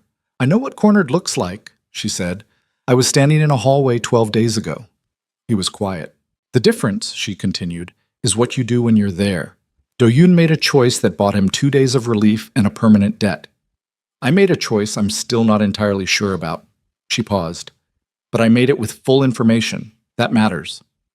Outside, Seoul's light spread to the horizon in every direction, the city's scale making everything else feel provisional. Ryu will move more directly now, Ji-hyun said. He'll know we've identified the source. He won't have the same intelligence access. He turned slightly toward her, his profile reflected faintly in the dark glass, which means his next approach will be less subtle. He'll come for me more directly. Possibly. Or he'll come for something around me that creates a public problem. He turned fully toward her. I need to ask you something. Ask.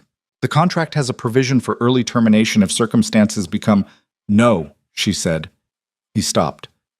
Don't offer me the exit clause, she said. Not now. Not because of this. You didn't sign up for Ryu Taisung. I signed up for 6 months in your world with the understanding that your world was complicated. She looked at him directly. I don't leave when things get complicated. That's not who I am. He held her gaze for a long moment. In the window's reflection, she could see both of them, her face steady, his carrying the look she was beginning to recognize as his version of being undone by something he hadn't prepared for. Adriana, he said. Tell me what the next step is, she said. What do we do about Ryu? He looked at her for one more moment. Then he straightened, set his glass down, and became the version of himself that ran operations. Not cold exactly, but organized.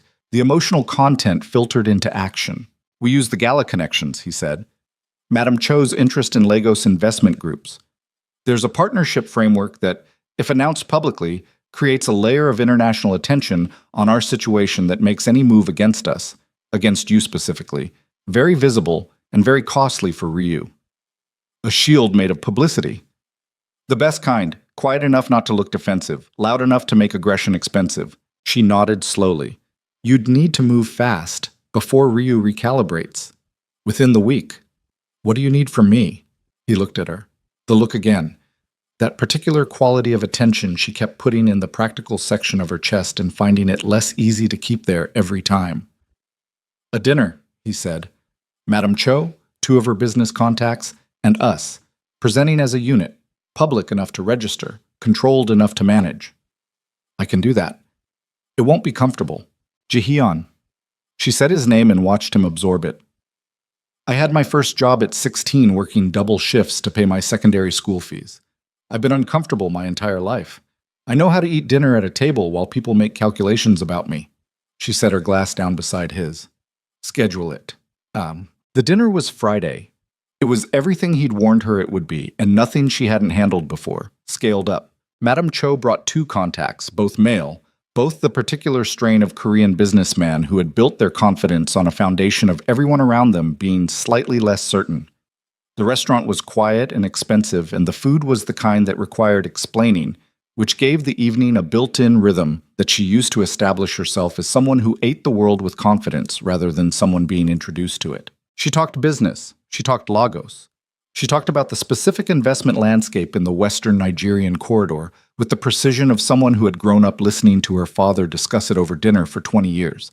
And she watched the 2 businessmen's polite attention shift into something more alert. And she felt Jihaeon beside her register the shift and say nothing, because saying nothing was the right move and he knew it.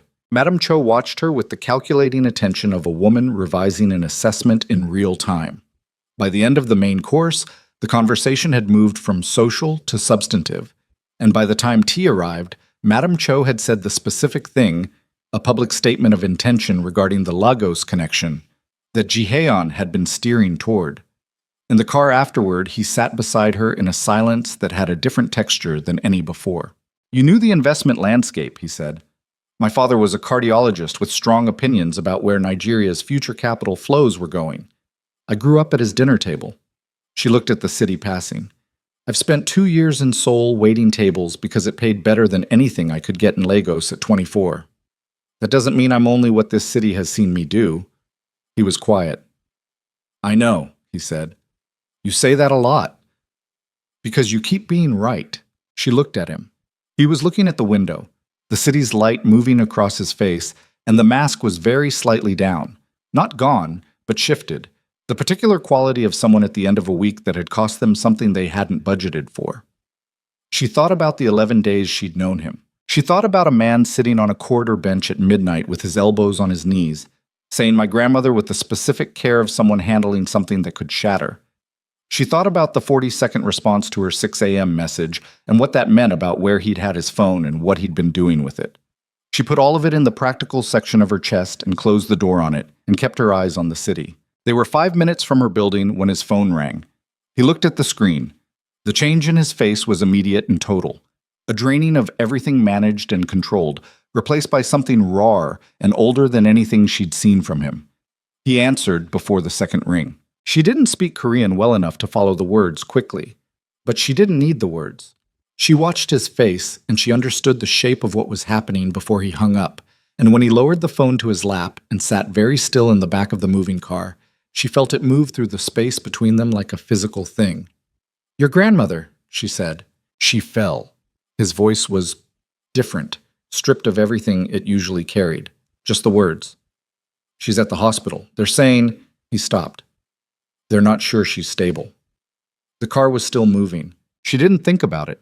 She reached across the 8 inches that had been between them since the first night and put her hand over his on his knee, and she felt him go very still under her hand, the way people went still when they were trying not to fall apart in front of someone, and the touch was making it harder. "Tell the driver," she said quietly. He told the driver. The car turned. The hospital at 11 p.m. had the particular quality of emergency hours, the hush of things being managed at speed, the specific smell of institutions working at full capacity, the feeling of time moving differently than it did anywhere else. Kang Hana was in a room at the end of a corridor. A nurse met them at the ward entrance and spoke to Ji-heon in rapid Korean, and Adriana caught fragments. "Stable now, but the night is uncertain. She was asking for you. She was asking. They went in. The room was small, and the light was low, and the machines were doing their quiet, steady work. And Kang Hana was smaller in the hospital bed than she'd been in her chair Sunday afternoon. The weight of it, the difference between a woman in her own home surrounded by things she'd chosen and this room, these lights, these sounds, hit Adriana somewhere she hadn't been expecting. Hana opened her eyes when they came in. She looked at Ji-heon first. Something passed between them that had no words. Decades of it. All the complicated accumulation of what it meant to raise someone from the ashes of catastrophe and watch them become a thing the world feared, and love them anyway, because love didn't require you to love what they became. Then Hana looked at Adriana. She reached out her hand.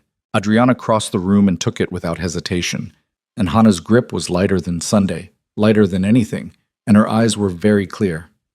"Stay," Hana said. Not to Ji-heon. Adriana looked at her. "Tonight," Hana said. "Stay." Ji-heon behind her made no sound. "I'll stay," Adriana said. Hana's grip tightened fractionally. Just fractionally. She closed her eyes. Adriana sat in the chair beside the bed and held the old woman's hand and felt the full weight of 11 days settling on her at once. The contract, the corridor, the consulate, the gala, Do-yoon's folded hands, the 7-word message, Ryu Tae-sung's name, the dinner, Ji-heon's voice saying "my grandmother" with that specific unguarded care, and understood with the clarity of 11 p.m. in a hospital room that the practical section of her chest where she'd been filing things had reached capacity. There was no more room. She looked up. Ji-heon was standing in the doorway. He was looking at her the way she'd been told once, that people looked at things they didn't know how to survive losing, with a kind of desperate attention, as though the looking itself could hold something in place. She held his gaze, and understood for the first time that the thing she'd been filing carefully away for 11 days was already past the point of filing, that it had been past that point for longer than she'd admitted, and that Kang Hana, 78 years old and smaller than she'd been 4 days ago, was lying in a hospital bed having asked Adriana to stay, not Ji-heon. Adriana, because she had seen in 11 days what Adriana had been trying not to see in herself. The contract had a 6-month end date. Her heart, apparently, had not read the contract. She stayed the whole night. Not because Hana asked again. The old woman slept within 20 minutes of them arriving, the machines doing their steady work, the room holding its low hum of sustained function. She stayed because leaving felt wrong in a way that had nothing to do with obligation and everything to do with something she'd stopped trying to categorize. Ji-heon brought 2 chairs from the corridor.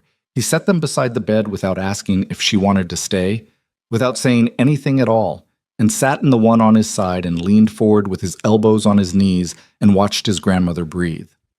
They stayed like that for a long time. Around 2 a.m., a nurse came in, checked the monitors, made a small note, and left without disturbing anything. Around 3 a.m., the hospital settled into its deepest quiet, that specific 3 a.m. quality that had no equivalent at any other hour, a silence that felt less like absence and more like the world briefly holding its breath. Adriana looked at Jihaeon. He hadn't moved in 2 hours. His jacket was off, folded over the back of the chair. The white shirt from the dinner was creased now, the sleeves still pushed up, and he was looking at his grandmother's face with the concentrated attention of someone trying to memorize every detail before the details changed. "She's stable," Adriana said quietly. "Tonight she is. That's what tonight gets to be." He looked at her. In the low hospital light, his face was stripped of everything he usually wore in front of the world. The management, the precision, the controlled surface. What was underneath it was not weak.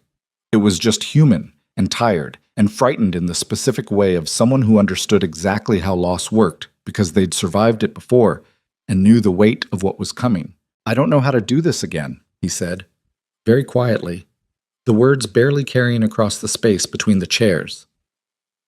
"Lose someone." "Yes." She looked at him for a moment, then she said, "You don't have to know how. You just have to stay in the room." He looked at her. "That's all any of it is," she said. "Just staying in the room when it's hard to stay." He didn't answer. He looked back at his grandmother's face, and Adriana watched something move through him. Not release, not relief, but the small specific shift of a person who has been holding something alone for a very long time and has just, by a fraction, let someone else know the weight of it. She reached across and put her hand over his again. He turned his hand over under hers and held on. They stayed like that until morning came gray through the hospital window, and Kang Hana slept on undisturbed, and Seoul outside went on being its enormous, indifferent self, and neither of them said anything else, because there was nothing else that needed to be said. Hana stabilized enough to be moved back home 3 days later. The doctors used careful language, comfortable, managed, quality of remaining time. That meant exactly what it meant, and no amount of management made it mean anything else. Jihaeon heard it with his face set in the particular way of someone who had decided to process information rather than feel it, and Adriana stood beside him in the corridor outside the room and felt the decision happening in him and said nothing, because he needed to make it himself. She went home. She worked her shifts. She called Chisholm twice and kept both calls short and factual because she didn't have the bandwidth for her sister's careful, loving worry, and because there were things happening inside her that she hadn't processed yet and couldn't process while trying to also manage someone else's concern. On the 4th day after the hospital, Han called her. "Mr. Kong asked that you be available this evening," Han said. "There's been a development with Ryu." She was between lunch and dinner service. She stepped into the back hallway. The same one, the fluorescent tube still occasionally flickering, the smell still garlic and industrial cleaner, and said, "What kind of development?" "The kind that requires your presence," Han said, with the specific professional neutrality that told her the kind was significant. 7 o'clock, the penthouse. She arrived at 6:58. Jiheon was not alone. There were 4 men in the main room she'd never seen before, arranged in the specific spatial pattern of people who defaulted to threat assessment and were currently conducting one. All of them registered her arrival and registered Jiheon's response to her arrival, a fractional easing of something in his posture, and recalibrated their own assessments accordingly. Han was there. Han gave her a brief nod that communicated, "This is serious, stay close, and trust the process." Jiheon crossed the room to her. He looked like he'd slept in the past 4 days, but not well. The specific thinness around his eyes of someone running on managed rest and adrenaline, and the kind of focused anger that was keeping everything functional. "He moved," Jiheon said. "Ryu. This morning, he made a formal approach to 3 of my primary business contacts. Not threatening, formally polite. Offering alternative arrangements, implying that my current situation creates instability that makes me a difficult long-term partner. He's trying to peel your network away. He's announcing that he thinks I'm weakened." Jiheon's voice was level. "The marriage, my grandmother, Do-hyun's removal creating a gap in my operations. He's read all of it as vulnerability, and he's moving on it." She looked at the 4 men in the room. "Who are they?" "Mine. The people I trust most completely." A pause. "There are 4 of them, which is fewer than it should be and more than enough. What's the plan?" He looked at her. "That depends on you." She waited. "Ryu made contact with one of my contacts this morning," he said. "A man named Chairman Bayek. 70 years old, significant influence across 3 industries, knows everyone in Seoul's business and financial world who matters. If Baek publicly aligns with Ryu, it's damaging, manageable, but damaging. And if Baek publicly stays with you, then Ryu's approach reads as failed. The other contacts hold. His momentum stalls before it builds. So you need Baek to stay. I need Baek to have a reason to stay that feels stronger than whatever Ryu offered him this morning. He looked at her directly. Baek is old-fashioned in specific ways. He believes in legacy, family, the kind of stability that announces itself rather than negotiating itself. A pause that carried its weight clearly. He's requested a meeting tonight. He specifically mentioned that he'd like to meet my wife. The room was very quiet. She understood what he was asking, the full shape of it. Not a gala performance, not a dinner with Madame Cho, but a direct high-stakes meeting where Kang Ji-hyun's wife needed to be fully, convincingly real to a 70-year-old man who had been reading people for 5 decades and whose decision tonight had operational consequences. "You're asking me to help you hold your network together," she said. "Yes." "By being someone you're not sure I am yet." He looked at her steadily. "By being exactly who you are, which is the only version that would work on Baek anyway." She looked at him for a long moment. She thought about the contract in Han's files. She thought about the 6 months and the exit clause she'd refused, and the practical section of her chest that had exceeded capacity in a hospital room 3 days ago. She thought about Ji-hyun's hand turning over under hers in the dark, and the weight of what he'd said. "I don't know how to do this again." And the look on his face when his grandmother's hand held hers on Sunday afternoon. She thought about Ryu Taesung and the 7-word message, and Do-hyun's hollowed-out face, and all the ways the world she'd stepped into had been more complicated than she'd calculated. She thought about the fact that complicated had never once made her leave anything she'd decided to stay in. "What time is Baek coming?" she said. Chairman Baek arrived at 8:15. 70s, but the kind of 70s that carried its age, with the confidence of a man who had always known that time was a resource rather than an enemy. He moved slowly, but without any suggestion of weakness, the deliberate pace of someone for whom arriving quickly had never been necessary. He had the particular weathered quality of someone who had outlasted many things and knew it. He looked at Adriana the moment he walked in, before he looked at Ji-hyun. She met his eyes without hesitation, without performance, without any of the managed warmth she deployed in rooms where she needed to establish something. She simply looked at him the way she looked at things she was genuinely curious about, which was directly and without pretense. Something in Baek's face shifted. "Chairman Baek." Ji-hyun's voice was even, professional, the specific register of respect without deference. "My wife, Adriana." "Mrs. Kang." Baek's English was careful and accented and entirely functional. He extended his hand. "I've heard very little and wondered considerably." "That's usually how it works when Ji-hyun is involved," she said, and shook his hand firmly. Baek looked at her. Then a sound came out of him that was, she clocked it with surprise, a genuine laugh. Short, real, arriving before he decided to allow it. They sat. Han brought tea and Ji-hyun and Baek moved through the opening ritual of men who had done business together for years and were now conducting a reevaluation in the language of courteous indirection. And Adriana sat beside Ji-hyun and drank her tea and let the conversation find its own current before she entered it. Baek was watching her the way he was watching the room. Everything, all of it, the whole picture. 20 minutes in, he said to her, "You understand what tonight's conversation is actually about." "Yes," she said, "and you're not uncomfortable with that." "I'm very comfortable with people saying directly what they mean," she said. "I find it efficient." Baek looked at Ji-hyun. "She's not what I expected." "She never is," Ji-hyun said. "Ryu Taesung spoke to me this morning," Baek said, dropping the indirection entirely, addressing them both now. He suggested that Ji-hyun's current circumstances represent an instability, that the marriage was rushed, the background unknown, the timing of his grandmother's illness. He paused. That a man managing so many variables simultaneously is a man who cannot manage his operations with the attention they require. The room was quiet. "What did you tell him?" Adriana said. Baek looked at her. "I told him I would consider his perspective." "And what are you actually considering? Whether Ji-hyun made a decision that was foolish or one that was correct, but made quickly." He put down his tea. In my experience, those two things look identical from the outside for a period of time. The difference only becomes visible later. How much later? She said.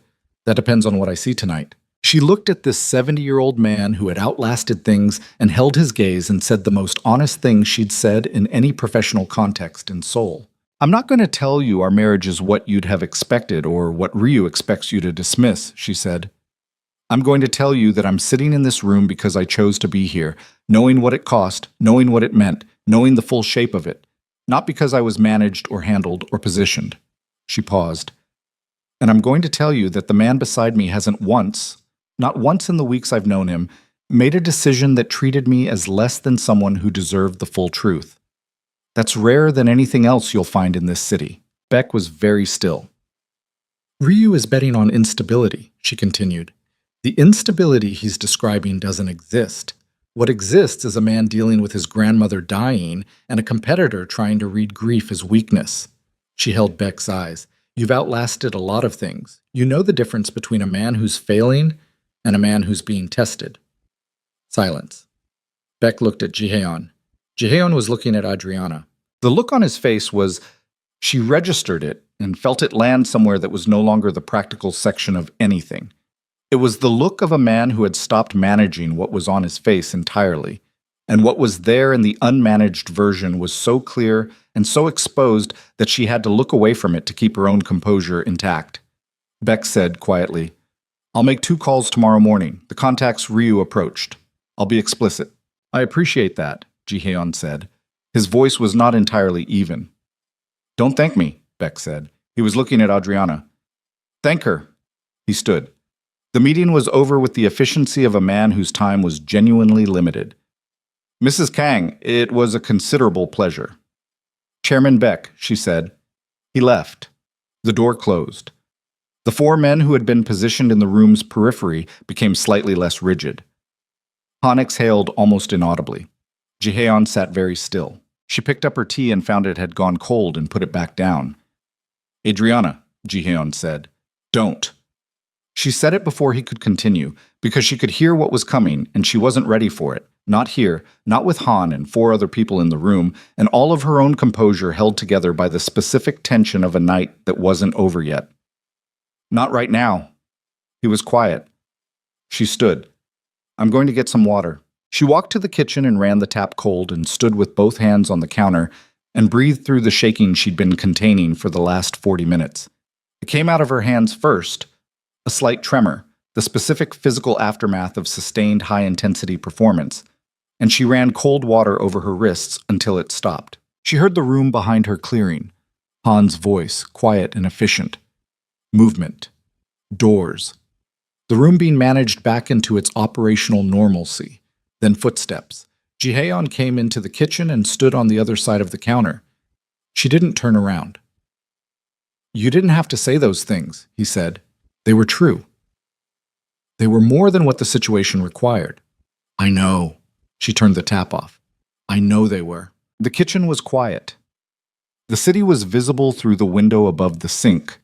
The same city, always the same city, enormous and indifferent and lit up in its 1,000 directions. The contract, he said, very carefully, like a man approaching something that might break. I know what the contract says. 6 months. We're not halfway. Jihaeon. She turned around. He was standing with his hands at his sides and his face entirely open. No surface, no management, nothing between her and whatever was actually happening in him. And it was the most vulnerable she'd ever seen a person who wasn't crying look. It was the face of someone standing at the edge of something and not knowing how to step back from it and not entirely wanting to. She looked at him. She thought about her father's will and the hallway and the contract and the gala and the hospital and Do-hyun's folded hands and Hana's grip in tonight's room and Chairman Baek's careful 70-year-old eyes and the things she'd said that she'd meant so completely it had come out without architecture. She thought about the practical section of her chest, which no longer existed. I said the things I said because they were true, she said. Not because the contract requires them to be true. Not because the situation needed them. Because they were actually true. He was very still. That's a problem, she said quietly. For the contract. He crossed the kitchen in 3 steps and kissed her. Not the way she'd imagined it, in the involuntary way she'd been not imagining it for weeks. Not controlled, not managed, nothing strategic about it. Just completely direct. His hands on her face, her hands finding the front of his shirt, and the specific quality of a thing that had been held in place for too long finally released, which was not gentle and was not performance, and was entirely, completely real. When they broke apart, she was breathing hard, and his forehead was against hers, and his eyes were closed, and they stood like that in the kitchen with the cold water smell and the city lights, and her hands still in his shirt. "The contract," she said against his jaw. "I don't care about the contract." "You said that like it was simple. It's not simple." He pulled back enough to look at her. His eyes were, she had never seen them like this, without a single layer of management between what he felt and what she could see. "Nothing about this is simple, but I'm done pretending that what's happening is what the contract describes." She looked at him. She thought about 6 weeks ago. Standing in a rain-soaked service corridor, 26 years old, absolutely certain that the next thing she did needed to be purely practical and entirely survivable. She thought about how catastrophically that prediction had failed. "Your grandmother," she said, "when she gets home, she wants you there. She told me this morning." A pause. "She said," and I'm translating directly because it's important, she said, "Don't be an idiot and let this one go." Something moved through Adriana's chest that was not entirely manageable, and she didn't entirely try to manage it. "She said that," she said. "She said that. And several other things I'm choosing not to translate because they were specifically about my emotional intelligence, and the assessment was not flattering." She laughed. It came out abrupt and real, and she felt it move through him. The sound of it, the specific quality of it, felt his hands tighten fractionally where they were. "There's still Ryu," she said, "because there was." "There's still Ryu," he agreed. "BX calls bias time, not resolution." "Yes. Whatever comes next is going to be worse before it's better." His voice was steady. "The operational register, the honest version." "Yes, I know." She looked at him for a long moment. At this man, 34 years old, raised in violence, running operations that the city feared, standing in his own kitchen with his face completely open and his hands careful on her face, like she was something he'd never expected to be trusted with and was determined not to break. She thought about what it cost to trust someone who ran the kind of operations that required 4 men positioned around a room. She thought about the fact that she was already in it, that the careful accounting she'd done, 6 months, clean exit, transaction complete, had been superseded by the actual events of the actual weeks, and that standing here arguing about terms was less honest than simply acknowledging what had already happened. "Okay," she said. He looked at her. "Whatever comes next," she said. "We handle it." Something crossed his face. The specific look of a man receiving something he didn't entirely know what to do with, something he hadn't let himself have for long enough that having it felt structurally uncertain, like weight on a beam he wasn't sure would hold. "Together," he said. Not a question. "Together," she said. His phone rang. They both went still. He looked at the screen. She watched his face change, the open expression closing not into management but into something harder and more direct, the face of someone moving into a situation that required everything he had. He showed her the screen. The name on it was not one she recognized, but the look on his face told her everything about what the call meant before he answered it. He answered. She heard 2 sentences of Korean, fast and clipped, and then Jaehyun's voice, very quiet, very precise, saying 3 words in response. He hung up. "Ryu," she said. He didn't wait for Beck's calls. Jaehyun was already moving, jacket from the chair, phone to his ear again, the operational version of him fully assembled in under 10 seconds with a speed that told her this was not a new register, but the most practiced one he had. He made a direct move. "Tonight." "What kind of move?" Jaehyun looked at her. In the sharp clarity of the kitchen light, with his jacket on and his phone in his hand and the whole machinery of his world moving into gear around him, he looked at her the way he'd looked at her across the room from Chairman Beck's chair, like she was the still point in whatever was spinning. "He sent people to my grandmother's house," he said. The words landed like ice water. "Hana," she said. "The housekeeper called. 3 men arrived 20 minutes ago. They're—" His jaw was tight. "They haven't touched her. They're making a point, showing me the access they have, showing me they can reach the thing I can't replace." He was already moving toward the door. It's a message. She was already moving with him. Adriana. He stopped, turned. The look on his face was, she'd never seen it, the collision of every managed thing hitting the wall of something unmanageable at once. You don't have to. I told you. Her voice was level. Her heart was not. Together. He looked at her for 1 second, then, stay behind me. Do exactly what I say. If I say leave the room, you leave the room. No arguments. Agreed. I mean it. So do I. He held her eyes for a beat that was very short and contained everything neither of them had finished saying in the kitchen, and then he turned and the 4 men were already in motion around them and the door was open, and the city outside was huge and cold and entirely indifferent to what was about to happen in a small traditional house, in a quieter district where an old woman sat with her blanket on her lap, and 3 men who meant nothing good had just walked through. The drive took 11 minutes. Adriana counted them the way she counted things when her body was running on adrenaline and her mind needed something to hold. The seconds between streetlights, the turns, the specific texture of Seoul's streets in the late-night hour when the city thinned to its essential self.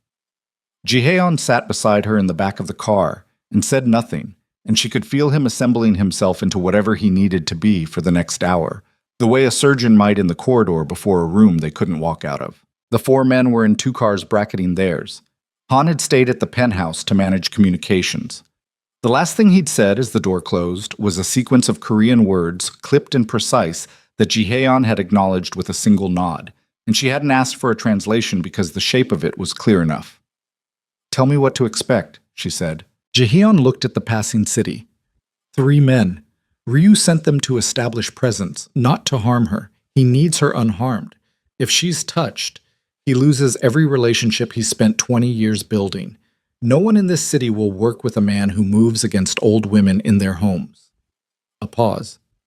He knows that. This is psychological. He's making you come to him. He's making me come to her, showing me she can be reached.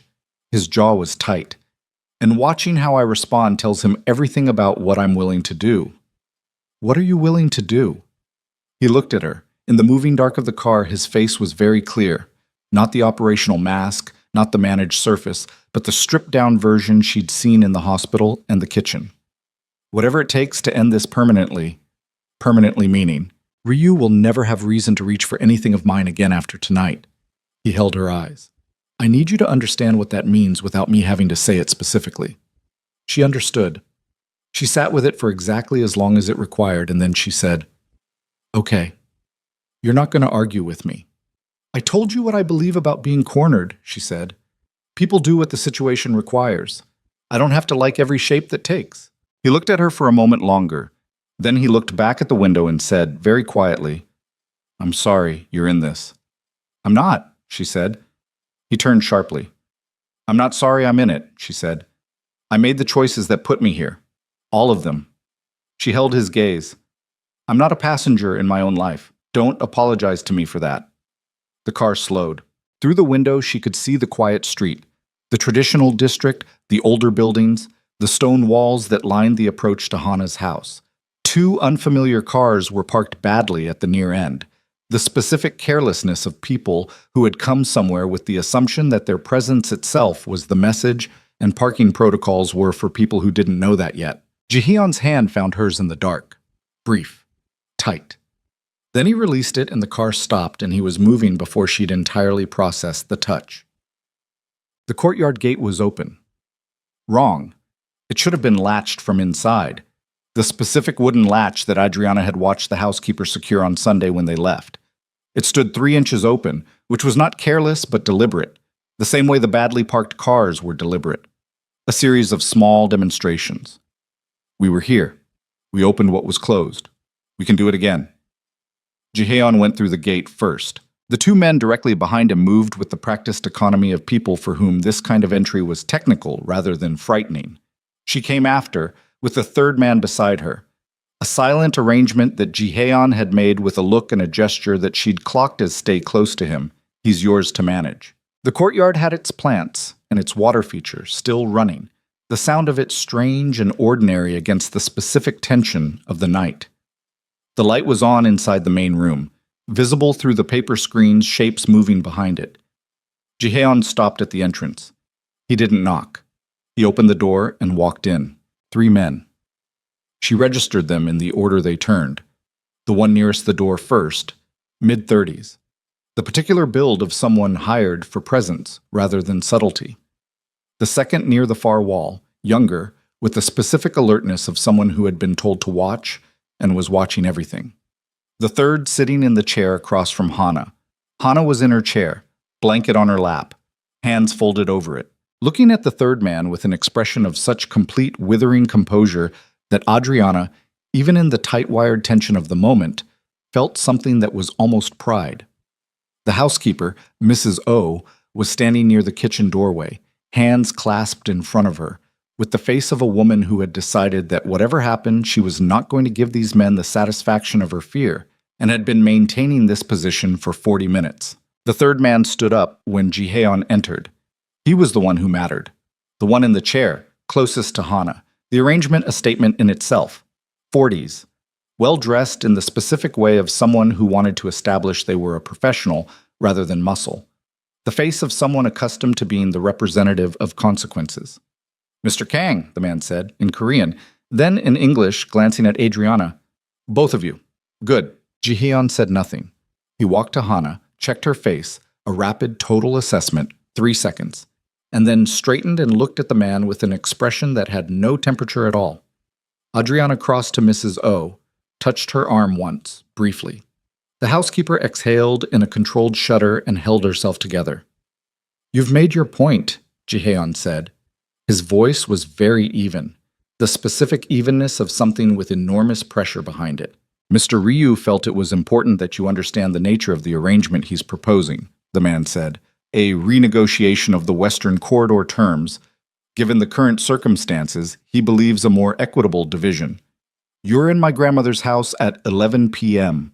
Jihaeon's voice was still even. "There is no version of this conversation that ends with a renegotiation." The man looked at him. Mr. Ryu anticipated this response. He asked me to be clear that the current arrangement— "Get out." The 2 words landed with the specific quality of something that didn't need volume to cut through everything else in the room. The man paused. He looked at the 2 others, a rapid confirmation check. Then at Adriana. Then back at Jihaeon. "Mr. Kang, if you're unable to approach this practically, I want you to look at this room," Jihaeon said, still quiet. "I want you to look at what you came into tonight and understand that you have crossed a line that cannot be relocated. Whatever Ryu told you this visit would accomplish, a demonstration, a negotiation, a show of access, he miscalculated, completely." The man's composure was professional but not infinite. A fraction of uncertainty moved across his face. "The conversation about the Western Corridor is finished," Jihaeon continued. "The arrangement Ryu wants doesn't exist and will not exist. What does exist as of tomorrow morning is a situation where Ryu answers to every relationship he has for what happened in this house tonight." He paused. "You know who Chairman Baek is?" A beat. "You know what a call from Baek to the 3 contacts Ryu approached today means for Ryu's position?" Another beat. "You know what happens when a man is seen to move against an old woman in her home in this city?" The man said nothing. "He sent you here to show me he could reach her," Jihaeon said. "I need you to go back to him with a different message. Tell him he showed me exactly what he's willing to do, and that what he's willing to do is the last card he had, and he played it tonight, and it didn't work." The room was absolutely still. The water feature outside continued its absurd, steady sound. Hana, in her chair, had not moved, had not spoken. Was looking at Jihaeon with the specific expression of a woman who had raised him and was watching him be, in this moment, exactly what she had always known he could be. Not the monster the city feared, but the man underneath the monster, who had a line he wouldn't cross, and had found it in this room tonight. The third man looked at the other 2. Another rapid consultation, decision tree running in real time. Then he straightened. "Mr. Ryu will want a direct response," he said. "He'll have one," Jihaeon said. "Not through you." The 3 men left, not quickly, with the managed pace of people determined to exit on their own terms rather than in retreat. But they left, through the open door and across the courtyard, and through the gate that was still 3 inches open, and she heard the badly parked cars start and pull away. And then the street was quiet. Mrs. O made a sound that was not quite a sob and entirely understandable. Adriana turned to Hana, The old woman was looking at her, not at Jihaeon, at Adriana, with those clear, direct eyes that didn't soften things and didn't need to. Sit down, Hana said. Both of you. Mrs. O, tea Sam. They stayed 2 hours. Mrs. O made tea and then made it again. The second pot, the specific act of a woman reestablishing domestic normalcy over the shattered glass of the last hour, and Adriana drank both cups and felt the adrenaline recede in layers. The immediate physical tension first, then the operational focus, and last, slow and deep like a tide pulling back. The emotional weight of what the night had been. Hana talked. About Ji Haeon as a boy, arriving at her house after his parents died, angry and closed, and so frightened beneath the anger that she'd sometimes stood outside his bedroom door at night just to hear him breathe and confirm he was still there. About the years she'd spent watching him build an empire from the ruins of a childhood that had taught him the world was violent, and that the only response to violence was to become something the violence couldn't touch. I was afraid, Hana said, that he would forget what he was building it for. She wasn't looking at Jihyun when she said it. She was looking at Adriana. And then he brought someone home, Hana continued, who remembered for him. Adriana looked at her hands around the teacup, the burn scar, the hangnail, finally dealt with 3 weeks ago. I didn't come here for that reason, she said honestly. I know. Hana's voice was dry with the specific dryness of someone who had lived long enough that the distinction barely mattered. The reasons we arrive somewhere and the reasons we stay are rarely the same thing. Jihyun, beside Adriana, said nothing. He was looking at his grandmother with the concentrated attention of a man memorizing a face, the same way he'd done in the hospital, and she felt the grief in it alongside the gratitude, the two things occupying the same space without canceling each other out. At 1 in the morning, Hana's eyes started to close with the specific heaviness of a body that had been through too much in one night and needed to rest. Mrs. O helped her to her room. At the doorway, Hana stopped and turned and looked at both of them one more time. The divorce papers, she said, to no one in particular. Don't sign them. Then she went to bed. Mwah. Outside in the courtyard, Jihaeon stood with his hands in his jacket pockets, looking at the stone water feature still doing its steady work in the dark. Adriana stood beside him. The city beyond the courtyard walls was quiet at this hour, the specific quiet of a city that never fully silenced but dropped to its lowest register around 1 a.m. Not peaceful exactly, but resting. Ryu, she said, what happens tomorrow? I make 2 calls before 8 a.m., he said. Baek is one. The other is a man in Busan who has been watching Ryu's expansion with significant personal concern for 18 months. Together, those calls create a pressure framework that makes any further move from Ryu public, visible, and professionally catastrophic. He looked at the water. He'll retreat. Not because he wants to, because the cost of not retreating exceeds any gain he can calculate from continuing. You've been building toward this for weeks. Since Tuesday. Since I understood the shape of what he was doing. He paused. The Western Corridor moved 6 months ago. I told myself it was clean, within the agreed terms. It was. Technically. Another pause. But I knew how Ryu would read it. I knew, and I moved anyway because the opportunity was significant, and I told myself I could manage the response. She looked at him. I pulled you into a situation that was already in motion, he said, before the hallway, before the contract. The instability Ryu tried to weaponize tonight. I made it.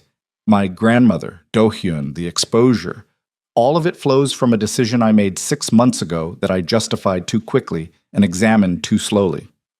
The courtyard was very still. I know, she said. He looked at her. I've known since Do-hyun, she said. The shape of it. She held his gaze. You're not telling me anything I hadn't figured out. And I'm still here. The words were simple. They didn't reach for anything.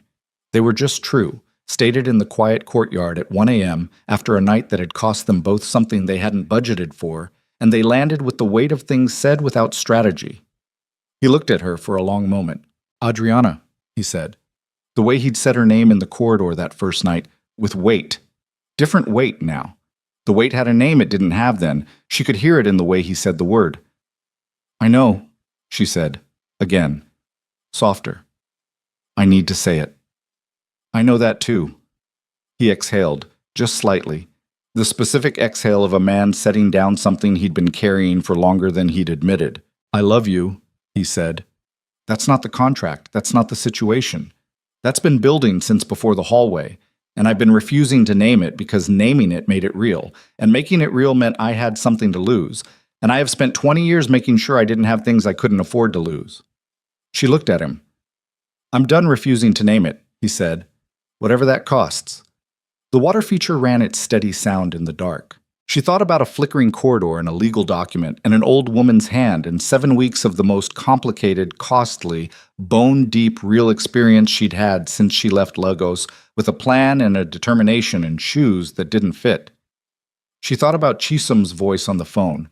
Are you okay? And the answer she'd given that had been true then and was truer now in a way Chisum would probably find simultaneously alarming and unsurprising. She thought about her father, Tabena Okoye, who had buried a clause in his will about marriage with the specific stubbornness of a man who believed that the right structure could protect the people he loved even after he was gone to protect them himself. Who had been wrong about almost everything except, possibly, accidentally, this. I know, she said. The third time. Different meaning.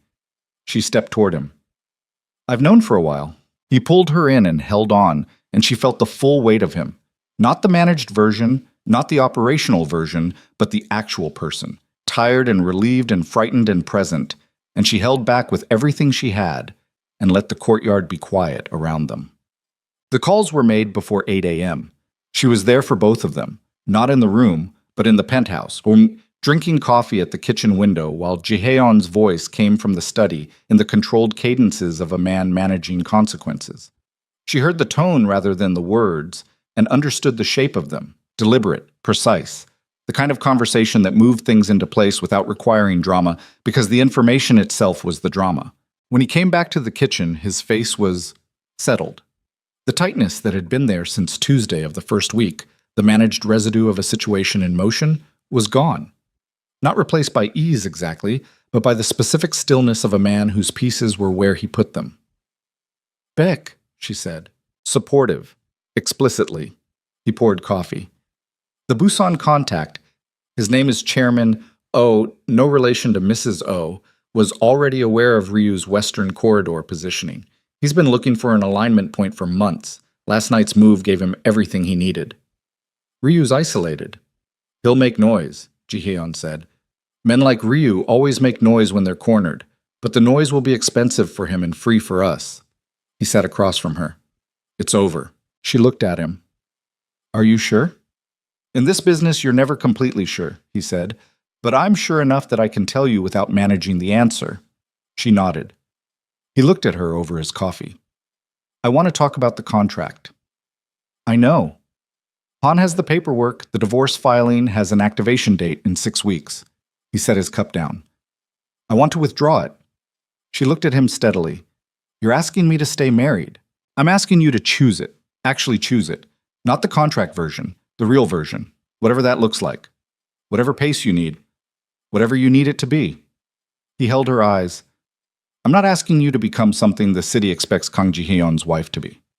I'm asking you to be what you already are, which is exactly what you are, and to let me be in your life while you're being it.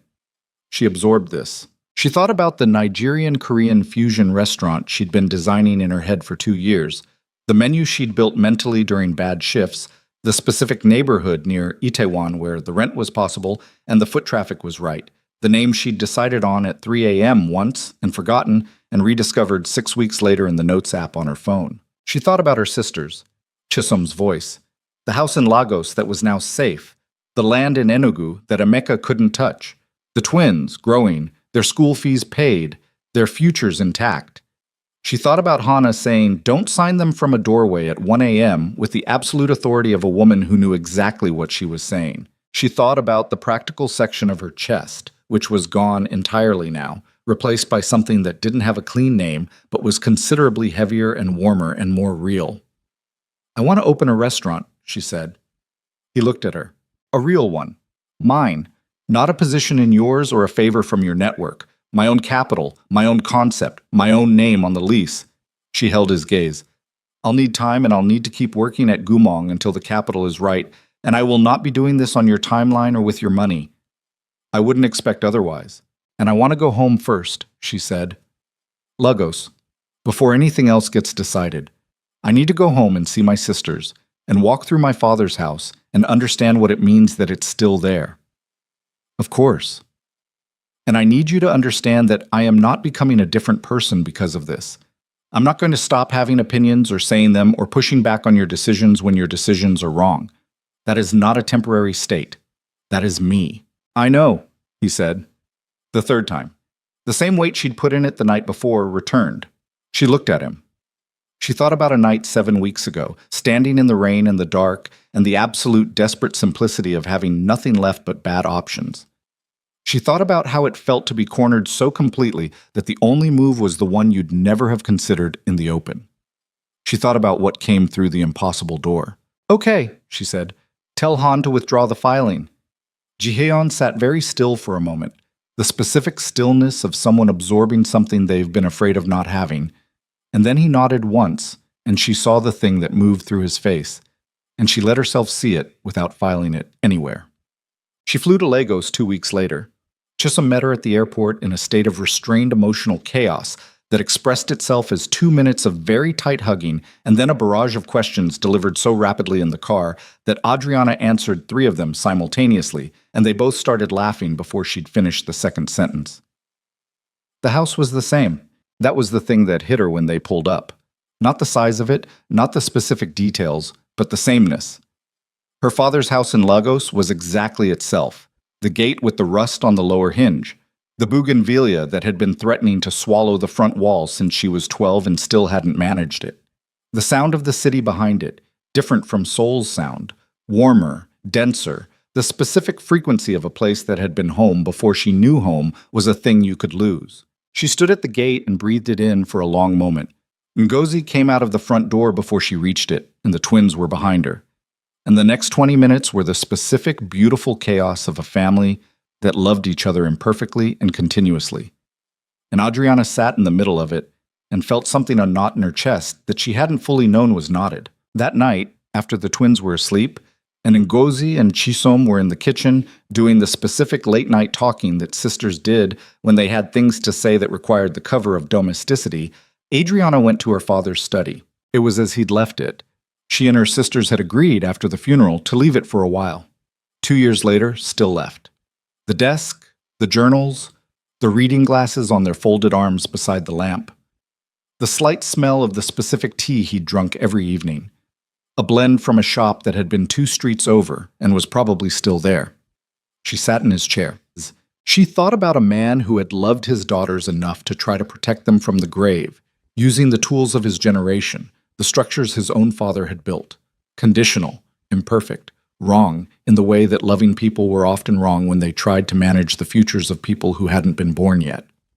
She thought about what the clause had cost her and what it had given her, and the absolute impossibility of separating those two things. You didn't know, she said, to the study, to the glasses, to the ghost of an evening tea smell. You were trying. She paused. It worked.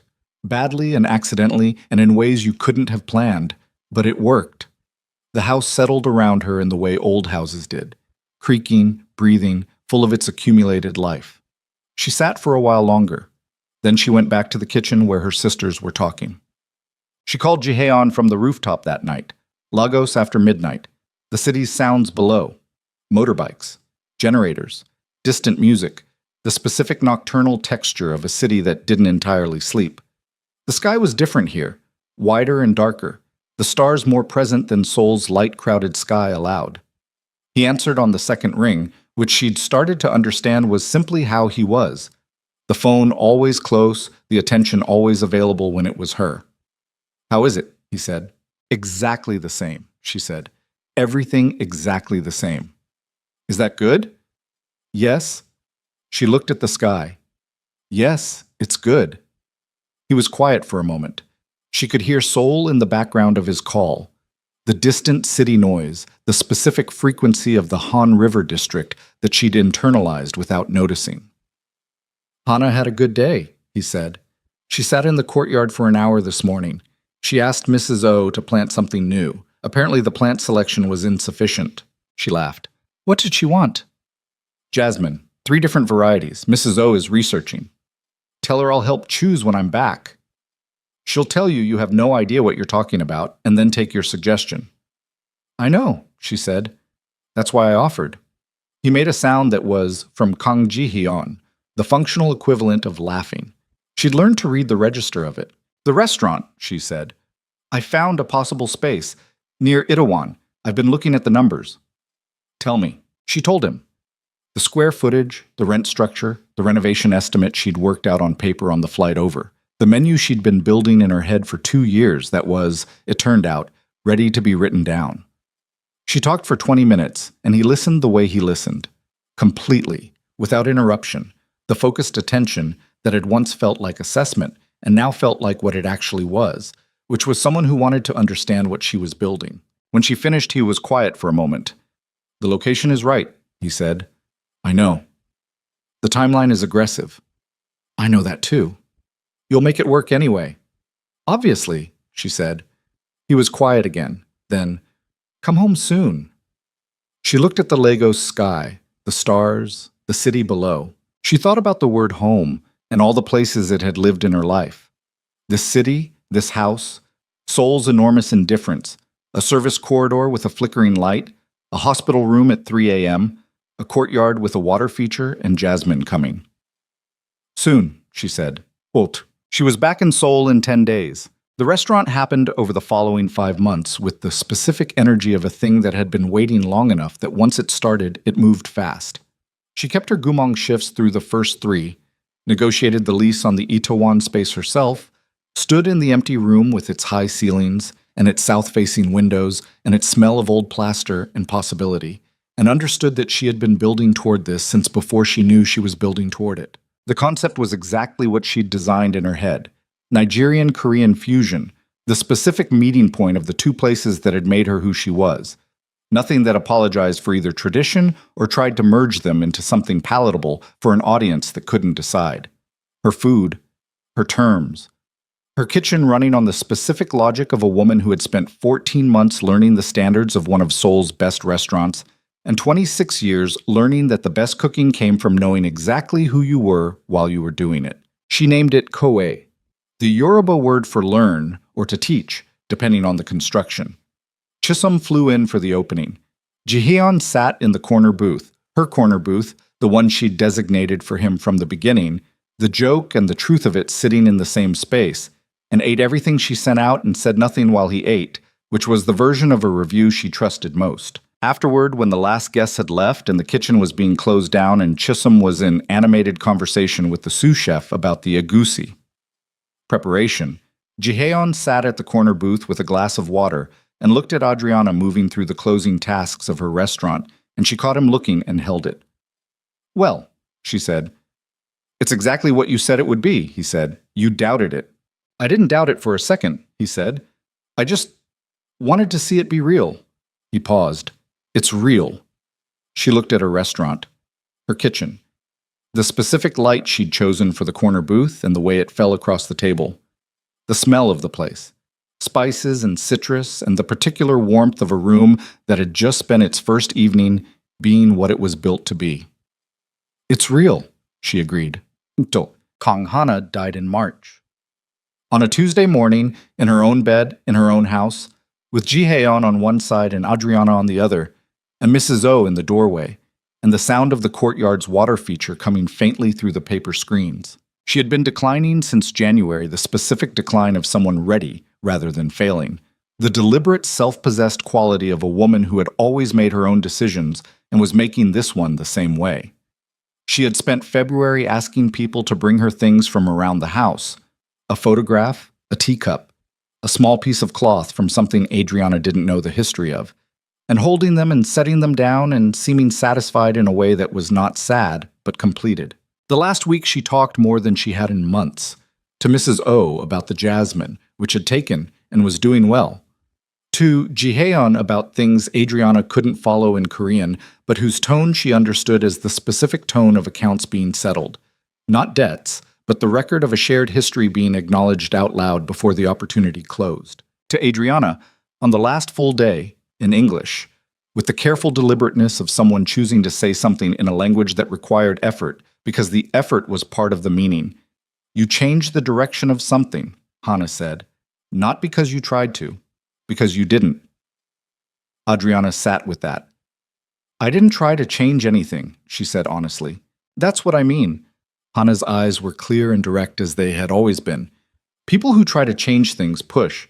You just stood in your own place, and everything arranged itself around where you were standing. She held Adriana's hand for a while after that without speaking, and Adriana held back, and the room was quiet, and the jasmine outside was coming in through the window on a cold March air, and it was enough. The morning she died was the same. Quiet, complete, unremarkable, in the way that things that have been fully lived were unremarkable at their ending. Jihaeon held his grandmother's hand until it stilled, and then he sat for a long time afterward, not moving, and Adriana sat beside him and didn't fill the silence with anything, because silence was what the moment was, and filling it would have been a form of cowardice. He cried once, briefly, turned away, then turned back, and she didn't look away from him, and he let her not look away. That was what it was. Boom. There was a letter. Han had it. Hannah had given it to him 3 months before, with instructions for timing. He delivered it on the morning of the 4th day after the funeral, when the house was quiet again and the jasmine was still growing, and Mrs. O had made tea, and the specific rawness of the immediate grief had settled into the longer, slower weight of actual loss.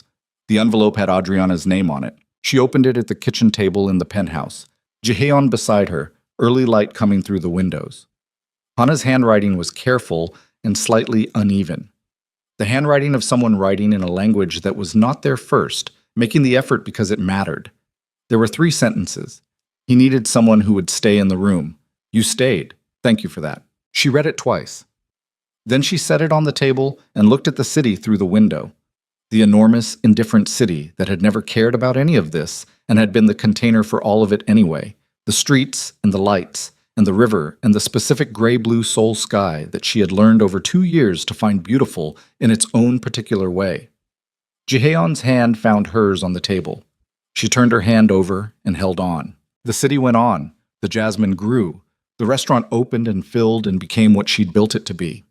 Her sisters called and grew and continued their lives on the other side of the world that was also hers. The work of being 2 people who had found each other by accident in a flickering corridor and then chosen each other, clearly and with full information, went on being the specific daily work that it was. Imperfect, unguarded, real. On the first anniversary of the night in the hallway, she closed the restaurant early and they went back to Gumong. Private dining room 3. The room was the same. The same walls, the same amber lighting, the same quality of expensive quiet. She sat in the chair where she'd sat the night she'd signed a contract that turned out to be the worst-kept document either of them had ever agreed to, and he sat across from her and she served him the dinner she'd cooked herself in Gumong's kitchen, the way she'd cooked at the very beginning, and he ate every bite the way he always ate her food, with his full attention, like a man who understood exactly what he was being given and had stopped pretending he didn't want it. Afterward, he put a single folded piece of paper on the table between them. She looked at it. Han kept a copy, Jihaeon said, of the original contract. I asked him for it. She looked at the paper, then at him. He put his lighter on the table beside it. She picked up the paper, unfolded it, read the first paragraph, the clean legal language of a transaction, a 6-month agreement between 2 people who needed specific things and had been willing to pay specific prices for them, and then folded it back along its original creases. She picked up the lighter. He watched her. She clicked it open. The contract caught at the corner first, the flame moving through the paper with the specific unhurried efficiency of fire, and she held it over the small plate between them and watched it burn down through all the careful language and the term, dates and the exit clauses and the financial provisions, until what was left was ash and the smell of it in the quiet dining room. She set the plate down. She looked at him across the table. No more contracts, she said. He looked at her with that face, the open version, the one she'd been the first person in years to see, the one that had belonged to her since a hospital room at 3 a.m. when he'd held her hand in the dark and she'd finally stopped filing anything away. No more contracts, he said. Outside, Seoul ran on through its night. The Han River caught the city's light the way it always did.